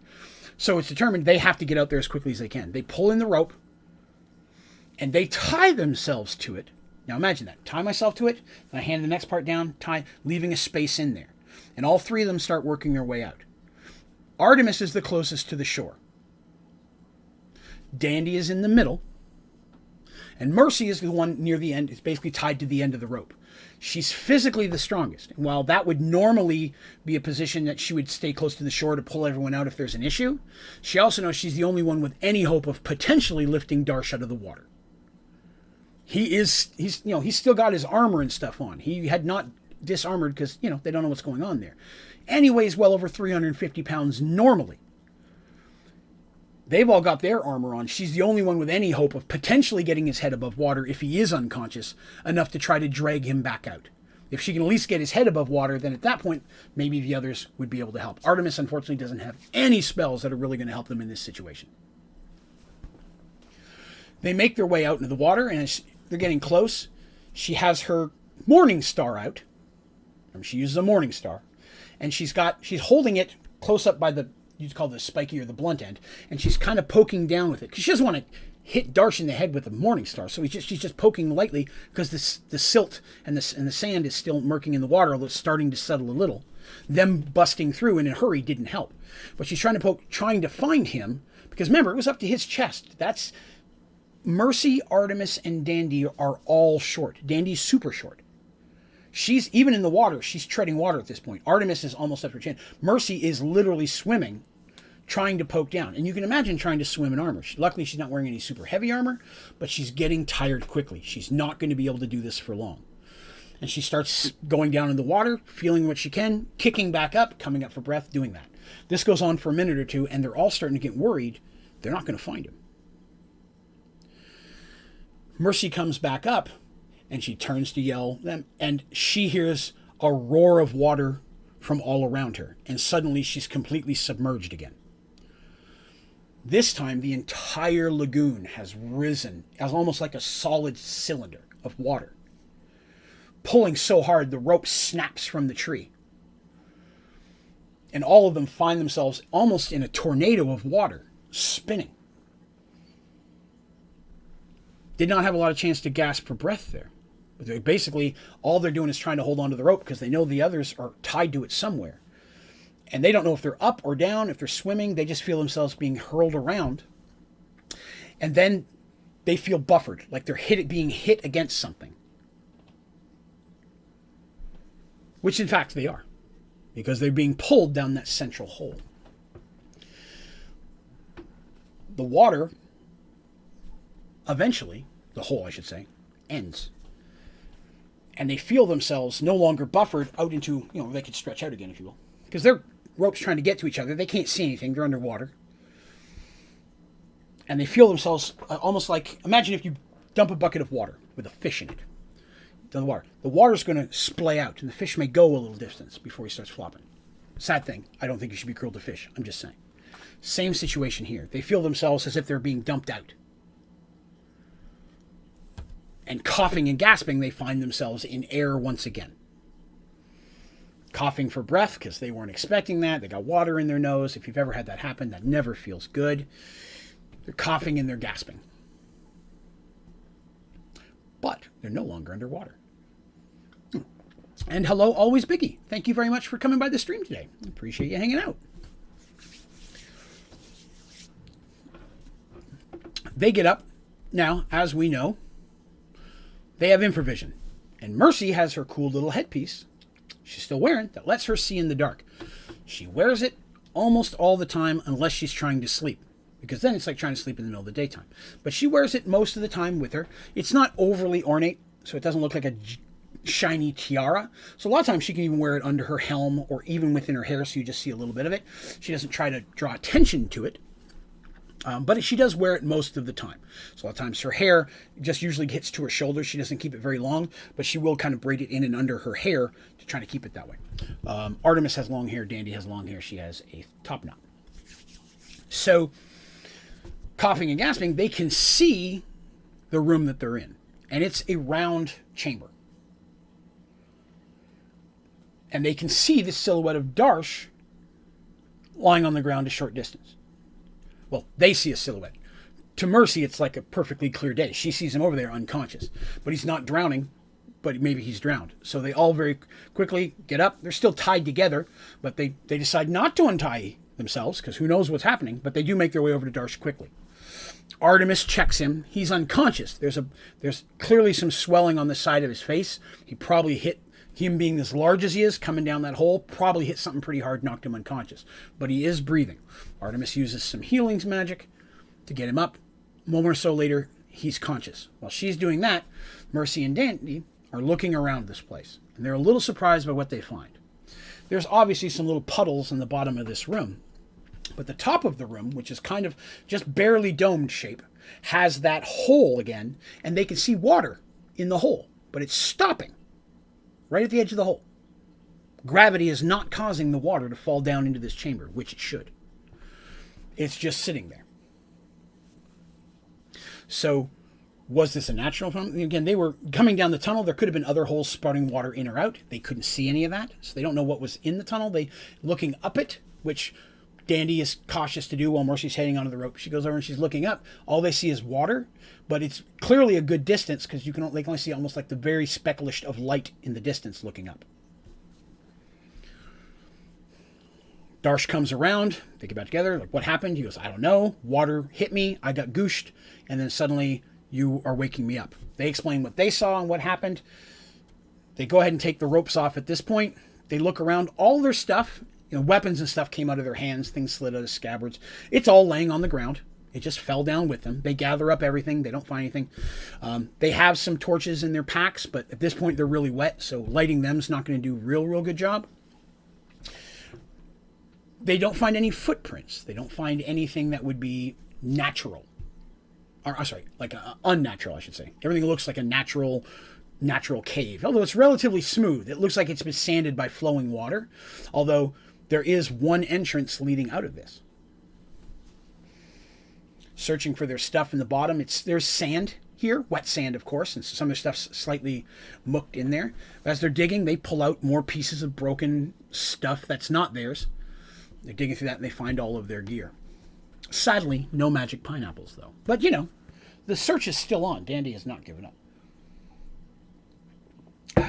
So, not knowing what else to do, they can't go back up through the water hole.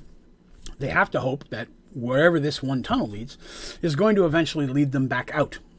Or, something.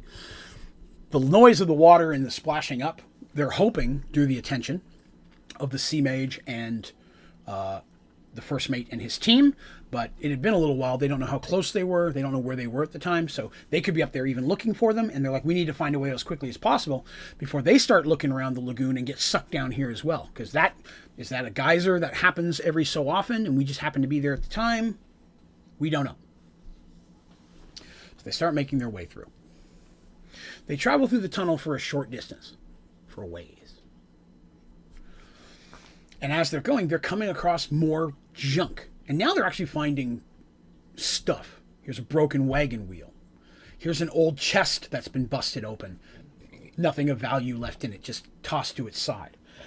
Some of the stuff looks a little water beaten, but nothing looks old, like it's been here 100 years. It all looks relatively new, just broken with some water damage. They're starting to believe this is not natural, obviously. At this point, they're fully armed, got their weapons out. Dandy's out front, searching for traps. Does not come across any. Party order, as normal, is Dandy, Darsh, Artemis, with Mercy in the back, watching me behind, and keeping Artemis the squishiest in the middle. At this point, they're like, okay, we can continue with our improvisation and special sight, but probably best that we actually have some light. Artemis does have the ability to cast a light spell. She does. Basically, she casts it on her staff, and it works like a torch. So they're like, okay, we're kind of in the dark here. If we come across something else with infravision, it may have better infravision than us. We may be at a disadvantage. So if it's something that's stuck in the dark all the time, we might be a little more advantaged having light and maybe afraid of the light. So Artemis still has the light in the center of the party, but Darsh and Dandy are out front. They continue forward. They travel for, I'm saying it's probably a good 10 minutes. And the tunnel twists and turns, but it always stays the same size, the same width. It's roundish, if you will, kind of like a horseshoe. The ground is flat, but it's rounded on the top. Never really gets thinner or thicker. There's definitely little spots of water in the trash that I mentioned that they see, but there's no water pouring out of it. It seems very solid, like something carved. Like imagine like a worm just tunneled right through the stone. And it's that same kind of sandstone that Darsh found up top. It's like a mixture of sand but solidified. But it does twist and turn in all sorts of places. They travel on. And they come into another chamber. Now, as they approach the chamber, they go very slowly. Because now, okay, this is bigger. And they see things reflecting with the light. Dandy goes first. She goes a little bit ahead. Party never likes having to send Dandy ahead, but they know where her skills lie, and they need to give her the chance to use them. Moving forward, she's looking for traps, listening very carefully. Everybody's being real quiet. Can she hear any noises? Water dripping? Yes. Nothing sounding like it's moving. She doesn't see anything moving what she can see, and she moves to the edge of the chamber and looks inside. This chamber is just like the previous one, but about twice as large. And there's another opening. If you're walking in 90 degrees to your left, there's another opening on that side carrying on. But this room is full of things. And not just things, but things of value. The rest of the party, after Dandy gives the all clear, they come in. They're looking around. They find more crates. These ones also usually busted open, but with coins, things of value. Dishes with gems on them, the expensive stuff, if you will. Some chests just full of coins, obviously payments that were meant to be made to one city or the other, or just a ship's treasure, if you will. They find large amounts of wealth, and they do find things like expensive cloths, tapestries rolled up that may be a little wet, but stacked in pile. Very as if they're tossed somewhere. But everything here has a value to it, or is a thing that holds something that is a value to it. Jewelry, things of that nature. Even expensive spices, bottles of wine, which is another interesting thing. They'll find a bottle of wine where the crate appears busted, but the bottle's inside perfectly intact. No damage done to them, all laid upon the ground as if very, very gently. Very opposed to that, where the crate they're in has clearly just been busted, but the bottle's gently laid down.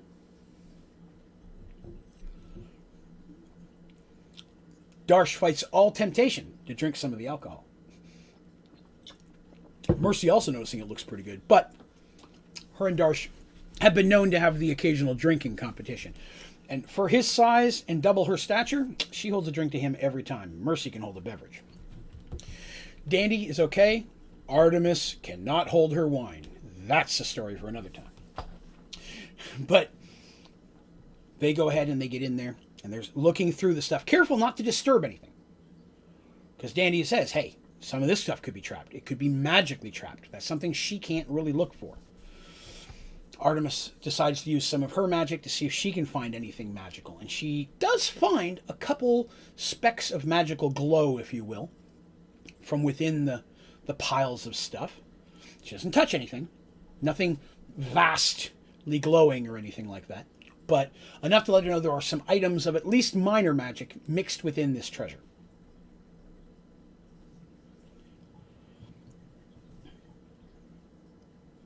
It's about that time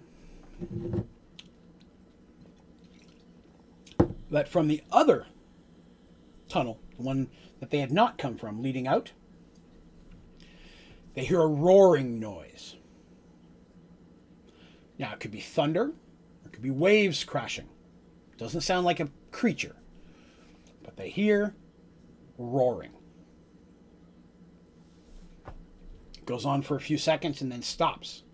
A minute or so later, it does it again and then stops. Then it doesn't happen again.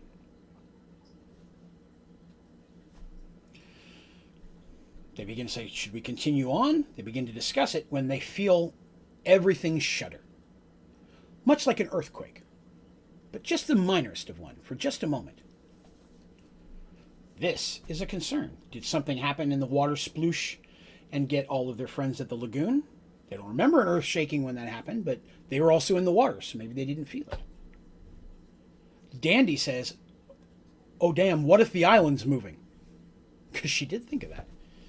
And everybody's like, oh, what if it's sinking? What if we're stuck in here? This causes them great concern. They decide they need to hurry. Clearly going back the way they came from didn't help, but heading out the way they are going is their only option. So they start going down the tunnel, again being cautious, but at a quicker pace than they were before, because now they have other concerns. If this island does move or sink or something, are all these tunnels just going to fill with water? It's damp enough that it was all wet once. They could end up just drowning underground, and that is a fate none of them want to experience. Even though they've all died once, they don't want to do that again. I will mention that they don't remember much of their time from being dead. That is a side effect of being risen. They have just brief images and flashes, but they don't remember much of the time when they were not alive. I did have someone ask about that, and I forgot to answer it, so I apologize. That is something that they don't have memory of. They start making their way down this tunnel. And as they're bumbling along through there, they're going quickly but cautiously, which is the slogan of this party. Every time we do anything, they always say they do it quickly but cautiously. Like, we're going fast, but we're being careful not to set off traps. It's what they're trying to tell me. Doesn't help them when I want them to set off a trap. But they make their way through. And as they're going down this tunnel, this one is going straight and only goes for about 50 or 60 feet. But as they're getting closer, they can see light coming from that room. So they slow down. Sorry, I keep rubbing my nose. I have a mustache hair that's just tickling me to death. All right. So quickly but cautiously, they slow down, still staying cautiously, make their way to the edge of the chamber. And the chamber is what they find. This chamber is about the size of the last one they were in with all the treasure, and they can see more things around the edges. But in this chamber, they see something a little bit different. In this, what appears to be just past the center of the room, imagine a giant egg of water. That size and shape. Just floating in the middle of the air. In fact, if one was to look at it, it would look very much like one of the stones. Except way larger. Large enough that Darsh could float inside of that. He may stick out, his horns may stick out the edge a little bit, but it's at least 7 feet. Bottom to top. A little bit thinner, of course, because it's egg-shaped. But it's just sitting there and looking almost like it's slowly moving, like a solid drop of water, a deep blue. They don't have to cast spells to know that's magical. That's not normal anywhere. But there's nowhere else to go. Can't see much past it. The room has light, so much so that the walls themselves appear to have a bit of a glow to them. Just enough that the room is lit enough that you can see but not comfortable. Just, if you've ever had that where a room is just bright enough to see a little bit but not bright enough that it's annoying. Like I couldn't read something but I can see. But the big water egg itself is producing a bluish hue from it, a certain diameter, which also causes that section to light up a bit more. They proceed to walk in. Because, I mean, what else are they going to do? Very carefully, they move inside. They don't try to go towards the water egg. Instead, they just try to go in a little bit while keeping an eye on it. Dandy's doing a check around the stuff to see if they can find anything. Looking around, they see that just past the egg, the floor is actually water. Now, they can't see how deep it is. It could be just an inch deep. It could be very deep. But just past the egg, the back part of the room has a set of water, and it is almost glass-like in stillness.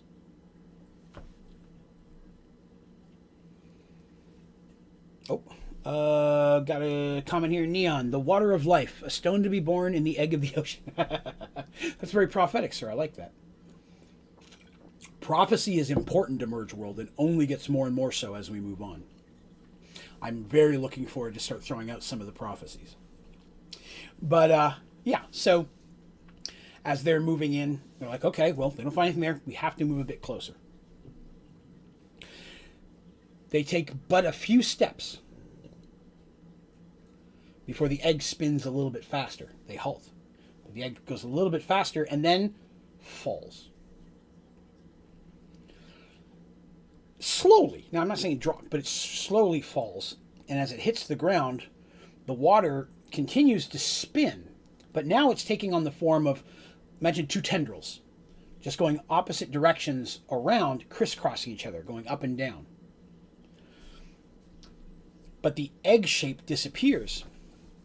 And the tendrils fast begin to slow down. And as they do, what they find in its center is a figure of humanoid size, though the figure itself is covered in a sheen of water.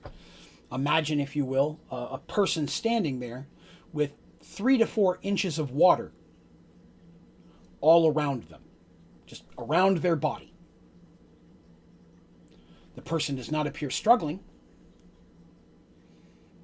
In fact, the person, as it seems to be standing, and then takes a step towards them. They draw their weapons.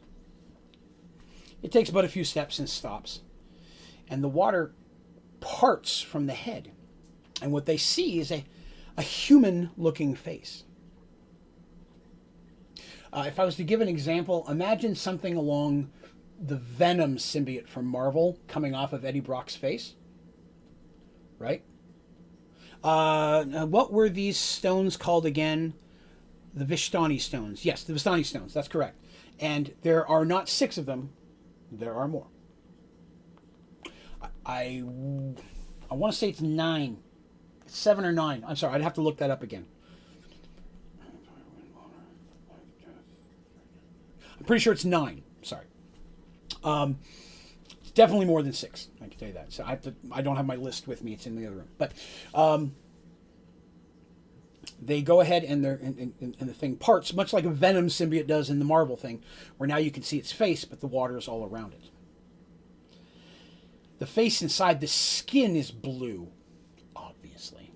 But it appears human. It does not appear to be any water elf or any other race. It looks human, although the skin has a very bluish tint to it, almost like a corpse. But not looking dead. Just that kind of color to it. And it speaks. Now, as it speaks, I'm going to start, before I say what it says, imagine that as it speaks, as its words come out, water also comes out of it, just pouring out of its mouth while it's talking. Not like gooshing, but, just like a thin, almost like you took a mouthful of water and then just started to talk and the water is just coming out. Speaks perfectly coherently. The water is not affecting its ability to talk. But the water is just coming out, and then as it hits the rest of the water shell around him, it doesn't pour off into the floor. It just remerges back with that water.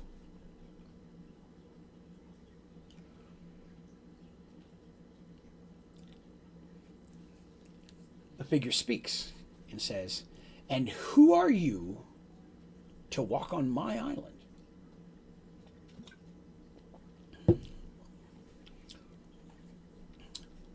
With a bit of a evilish smile, if you will. But it's not the smile that gets their attention, nor is it even the words that he speaks. It's the blue gem glistening from his forehead. A gem the exact same size as the green gem that is currently merged with Artemis's staff.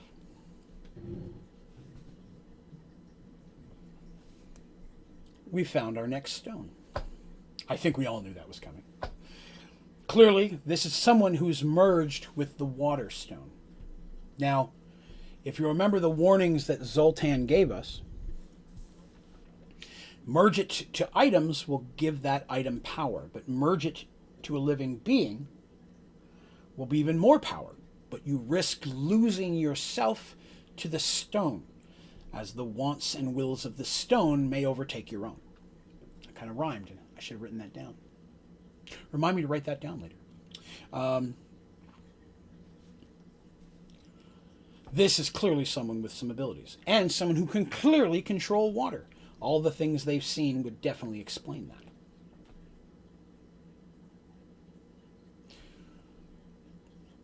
Mercy begins to reply, we're seeking the reason behind the missing ships of the kingdoms of Paxwell and Thorman. And we're also seeking a group of stones. The figure smiles and he goes, yes, yes. I assumed you were coming for my stone.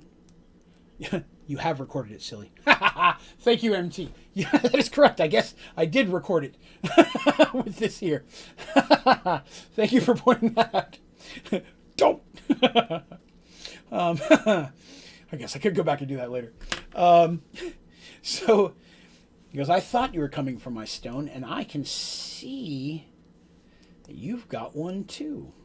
Artemis, at this point, didn't cross her mind to hide it. She's holding her staff for the green one. He goes, you're wasting its abilities. You're wasting its potential. You have no idea what these things can let you do when they're part of you. As he says that, the water around him just flows faster, and the water around his hands come out almost like spiky fingers. Again, very Venom-like in this situation. Spiky fingers, and then they come back down. Back to regular fingers. And so imagine, he's a guy, but his body is physically larger because of the water shell around it.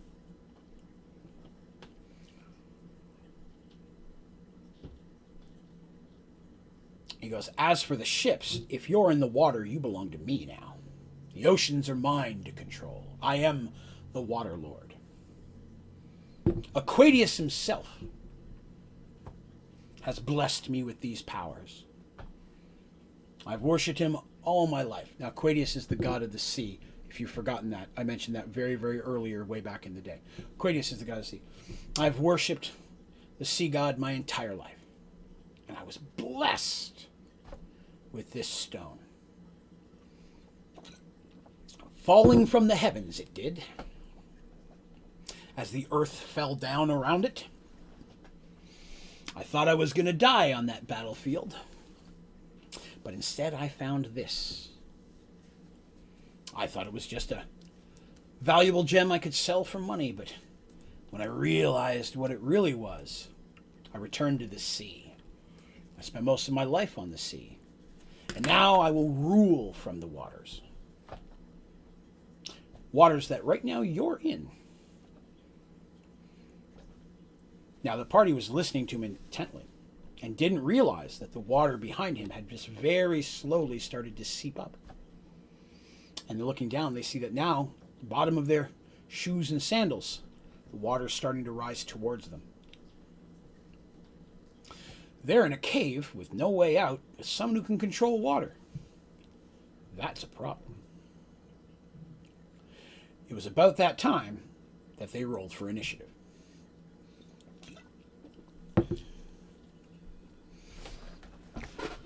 Darsh rushes forward. Doesn't wait, doesn't hesitate. As soon as he sees the threat of water, he knows if the water fills this room, they're going to drown. This water dude, probably not. They don't know his name. All they know is likely he was someone on the battlefield that day. On which side, they don't know. But when the flying castle fell and the gems fell from the crown of Kabork, this guy got a hold of one of them. Somehow, at one point, he merged it to himself. Darsh charges in, and as he does, the water flows back over the face of the water guy. And as Darsh is swinging his weapon, he raises his fist, and the water just comes flying out like a hammer, knocking Darsh back.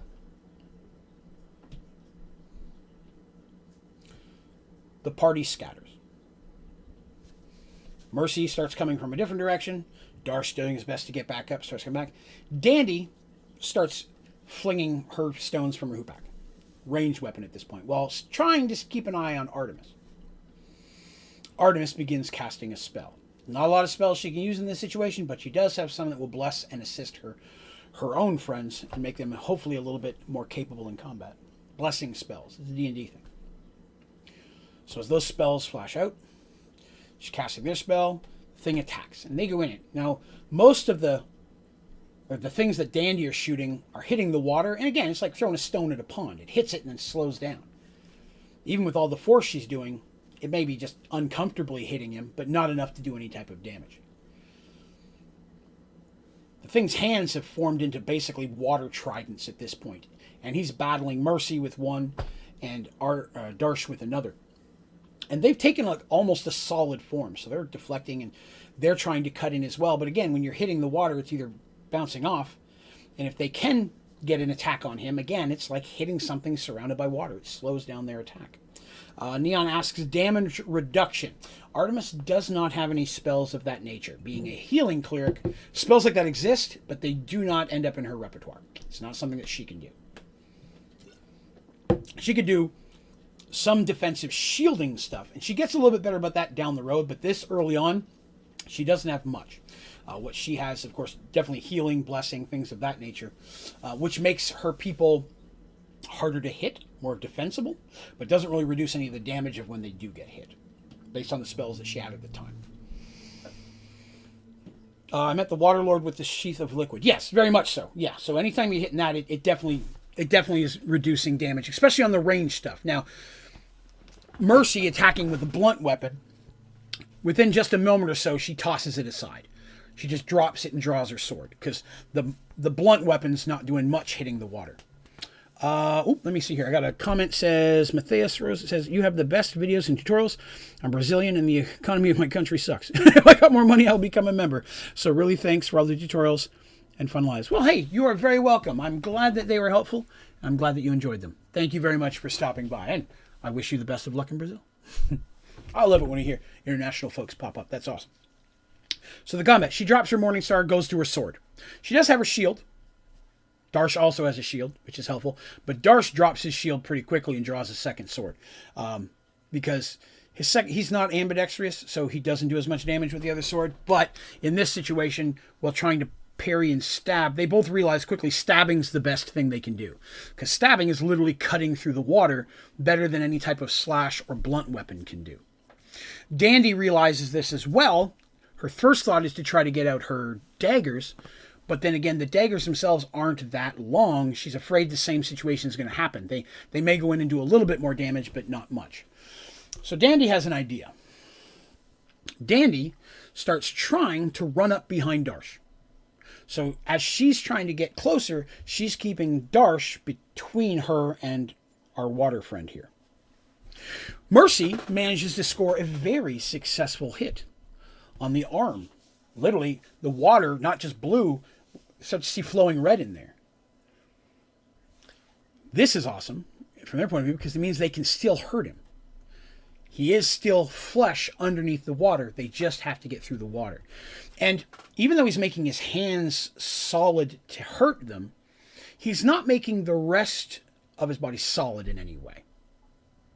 They realize that maybe he can't, maybe he doesn't think of it, maybe there's a reason. They don't know. But they're taking full advantage of that. So Mercy will try and deflect the shield as stabbing, managed to get a good cut on his arm. Darsh just double blading it.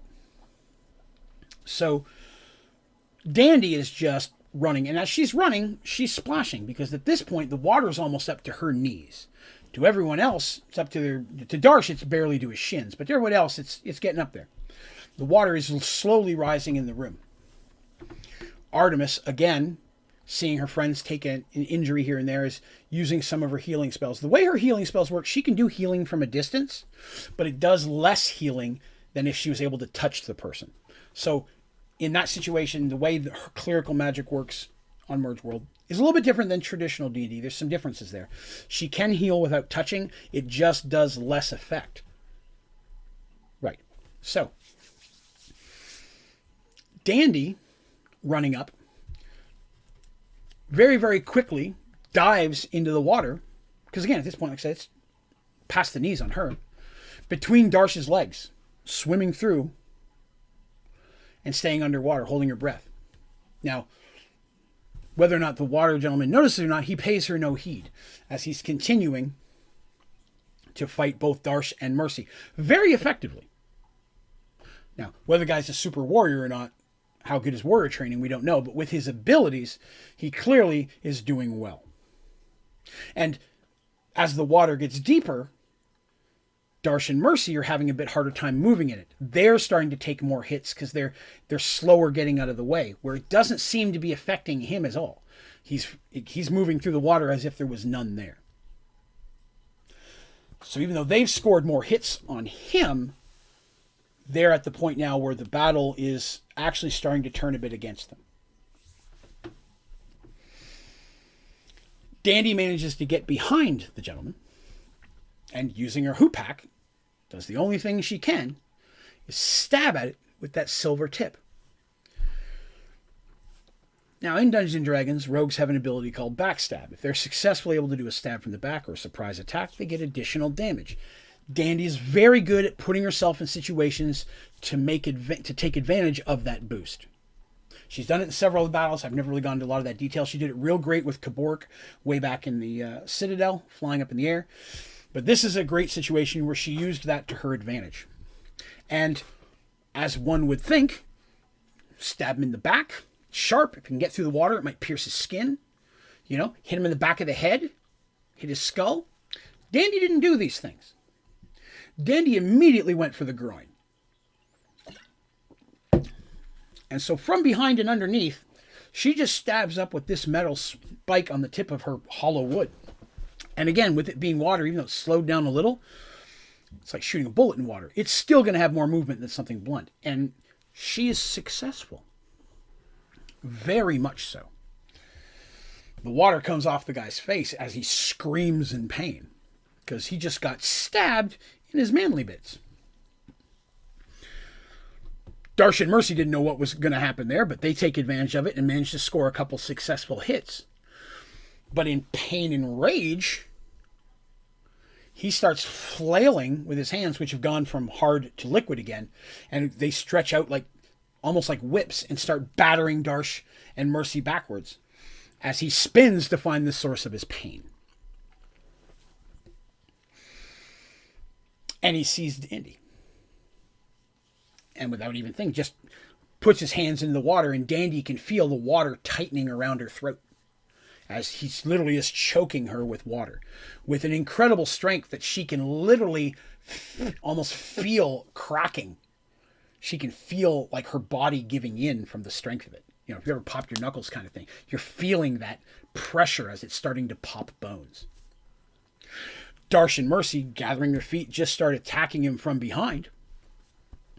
Stabbing, slashing.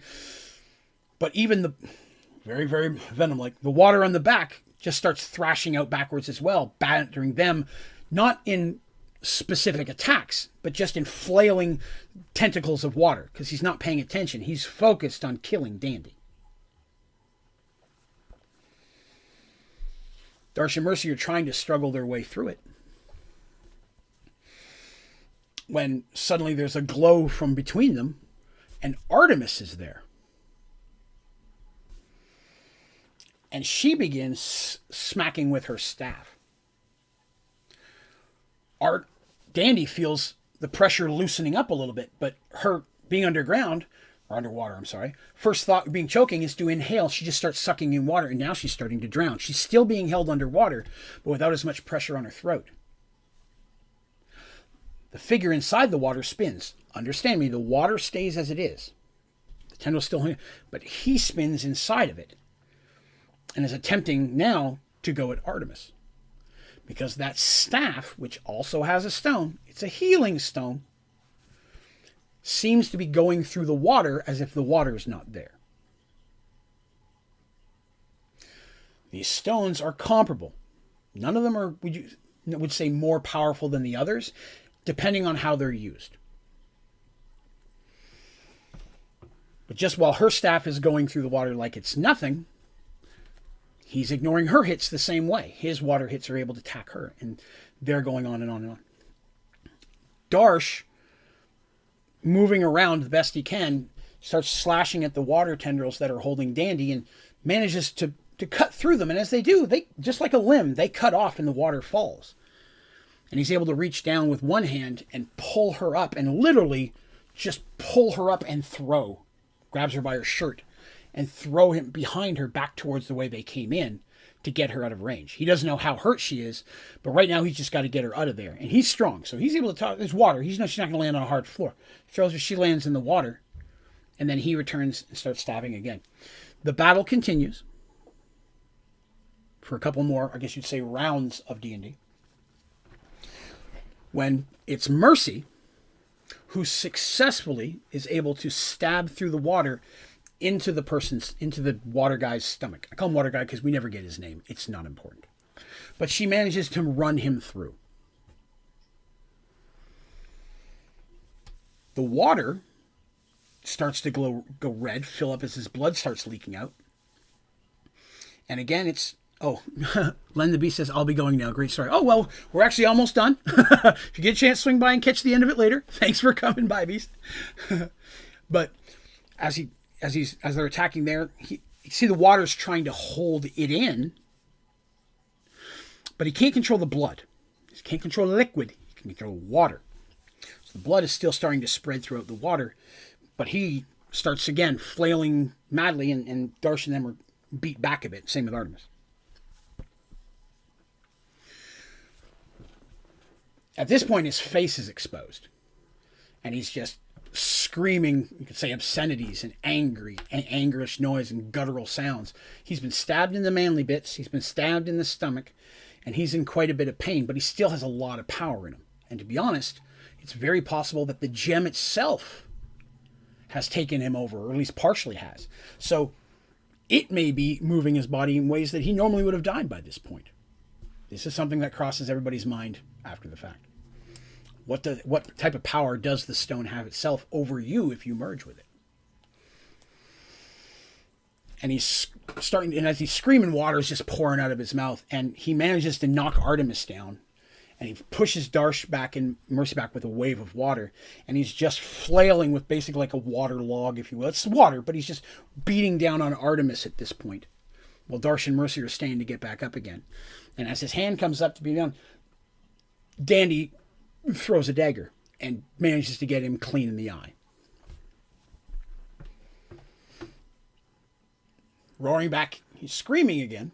Of course, this guy screams a lot. There's a lot of screaming here. It's half beast, half person at this point. Nothing against you, Len the Beast, who just commented. This is not the cool beast like you. This is a very evil beast. But during that moment, the dagger gets him clean in the eye. Dandy is mad with her throwing dagger. She's not as good melee dagger. She's ranged dagger specifically. She can melee fight, but all of her perks are in ranged dagger.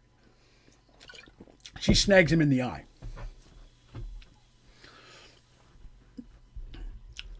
As you would see in very often in movie books, in just defiant anger, the thing that's basically a thing at this point, just leans forward and just screams towards Dandy and raises its hands up. And as it's raising up, the water now is getting up to everyone's stomach. Dandy is almost chest high in water, not higher.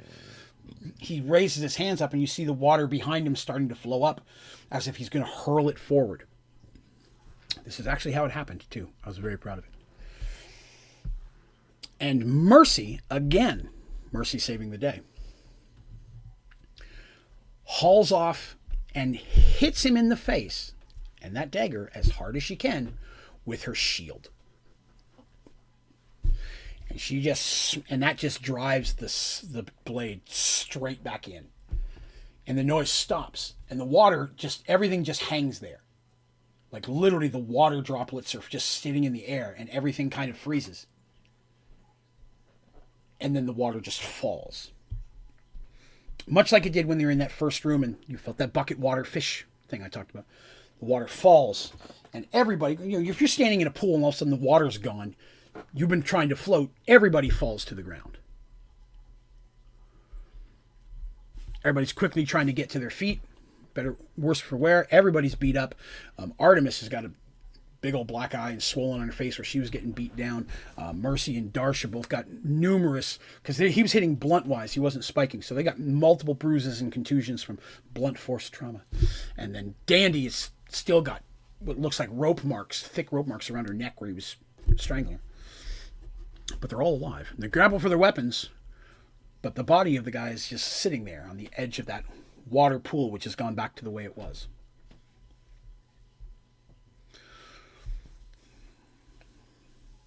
Mercy grabbing Artemis, starts pulling her back towards Dandy. Mercy's first thought in this situation is, gotta get her back out of this melee range in case that guy's not down. Darsh, not so much. He rushes in and flips the guy over. You can see just the blood flowing out of his eyes, and there's still water pouring out of his nose and mouth, and his lips are moving like he's trying to say something. And Darsh doesn't hesitate. He just takes his sword and beheads him straight there. Pops the head off. It was the only thing he could think of is separate that gem from the rest of the body. That was his thought. Not separate the head, separate the gem. Because the gem is causing all the trouble. He doesn't know if the gem's still going to work if it's just attached to a head, but it does not. Soon as the head separates from the body, it looks just like a wet, messy body and blood stuff coming out. And and the head rolls to the side, and it rolls a little bit. But as it rolls, the gem falls off. And it's just laying on the ground. Darsh does not want to touch the gem. But Darsh also doesn't want something to happen to get washed in that water pool and they lose it in the bottom. So against his better judgment, he quickly grabs it, scoops it up, and opening up one of his belt pouches, drops it in and ties it off. Then he backs away from the body, just in case.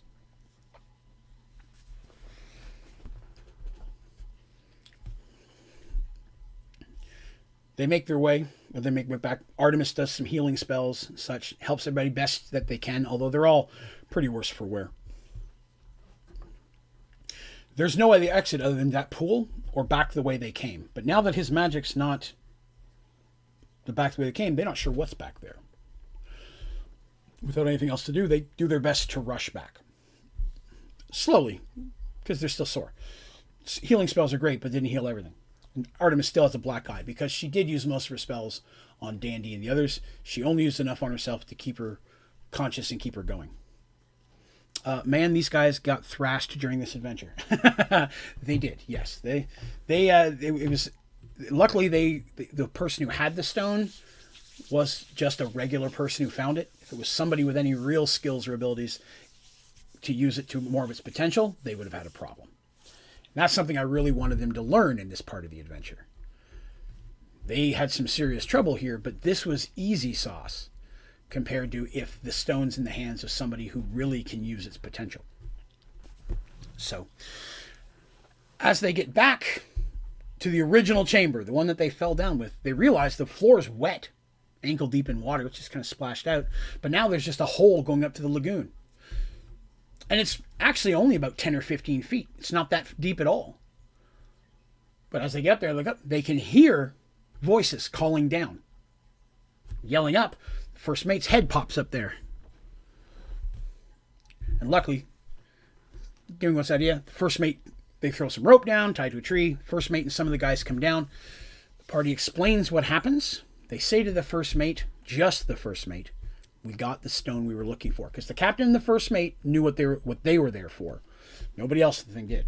He's like, okay, gotcha. They explain all the other stuff that's there in the rooms and so on and so forth. It's decided, they immediately are like, okay, we need to let the captain know. Some are sent back to tell the captain. Some are meant to go and start gathering the things of value so they can start lugging it up. Because there's a lot of wealth down here. I mean, this is several months worth of ships, of treasure and such. They want to take back out as much as they can. Well, at the same time, being aware of now that this has happened, this island wasn't here before. Guy must have somehow risen the island, but not sure what all the capabilities, will it stay up here? So they feel that they could be on a timeline. So they're hurrying. So they do their best and they get out of there. The party gets back to the ship. They're there for basically the rest of the day and into the next day because the ships are just going back and forth, bringing on all the goods that they can get. And it turns out there was a lot. Even in that water, flat water behind the body, there was more stuff submerged. And they pull out a ton of loot, if you will, of things of value that Guy was taking from the ships. The body, they burn. Because, they don't want to take any chances. They pull it out and they burn it. And then they spread the ashes into the water. Because, better safe than sorry.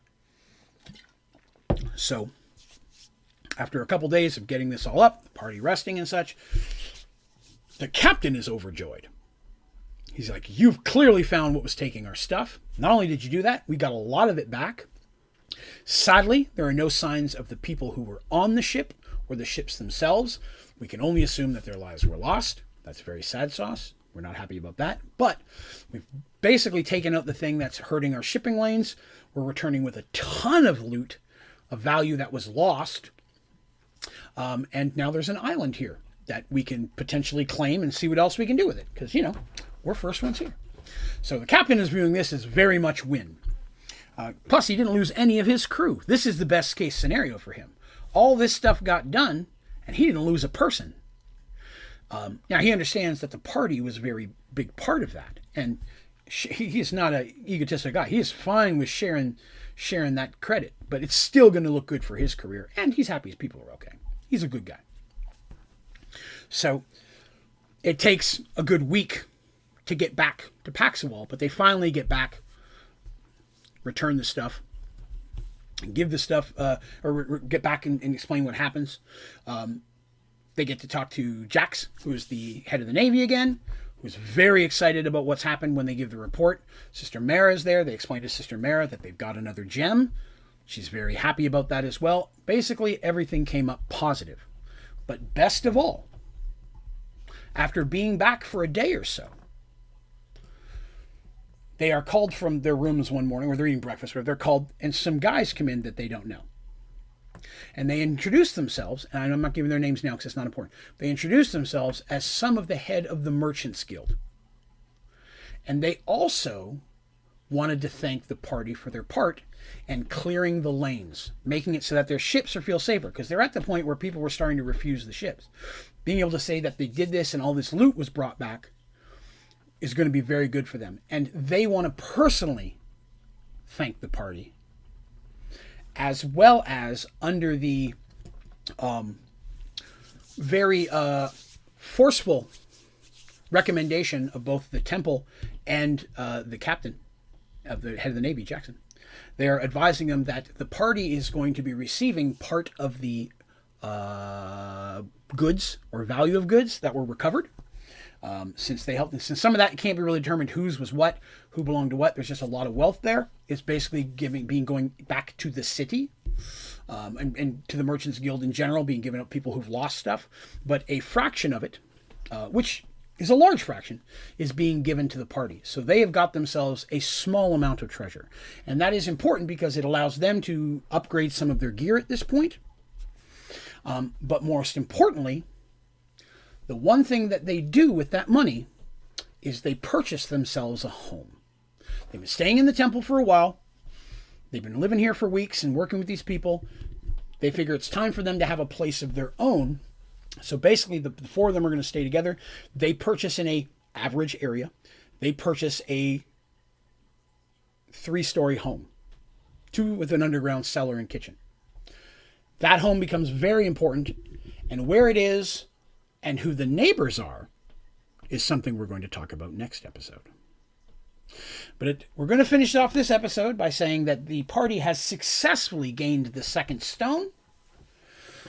And next week, we're going to talk about their new neighborhood and talk about what they have to do to start going after their 3rd stone.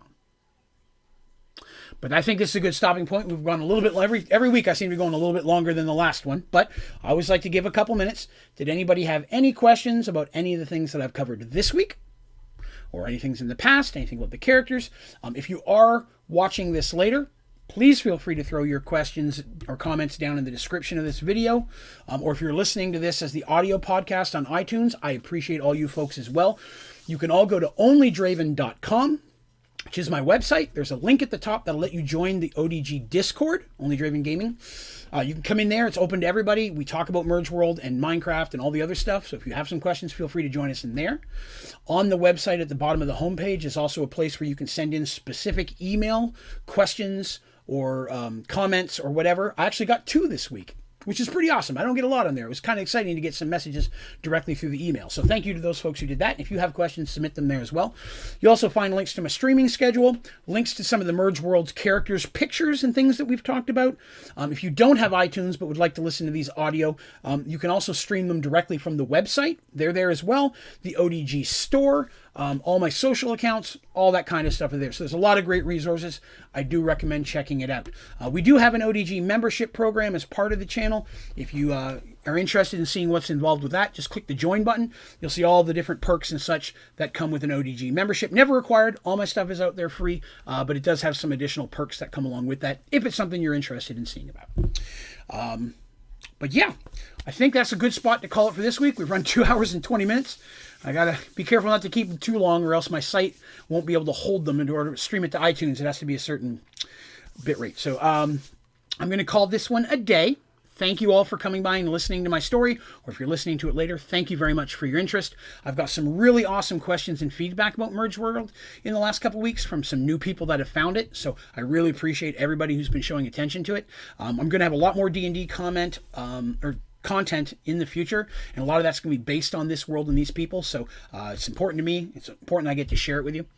Special thanks, of course, to all of my members, all of you guys for being part of that. I appreciate it. And again, special thanks to my moderators, Neon and Gus, for helping me keep everything up and running.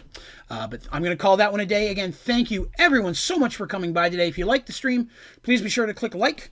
And if you haven't already, hit subscribe. And in 2 weeks from now, we'll be doing the next episode. So thank you very much for coming. You all have yourselves a great day.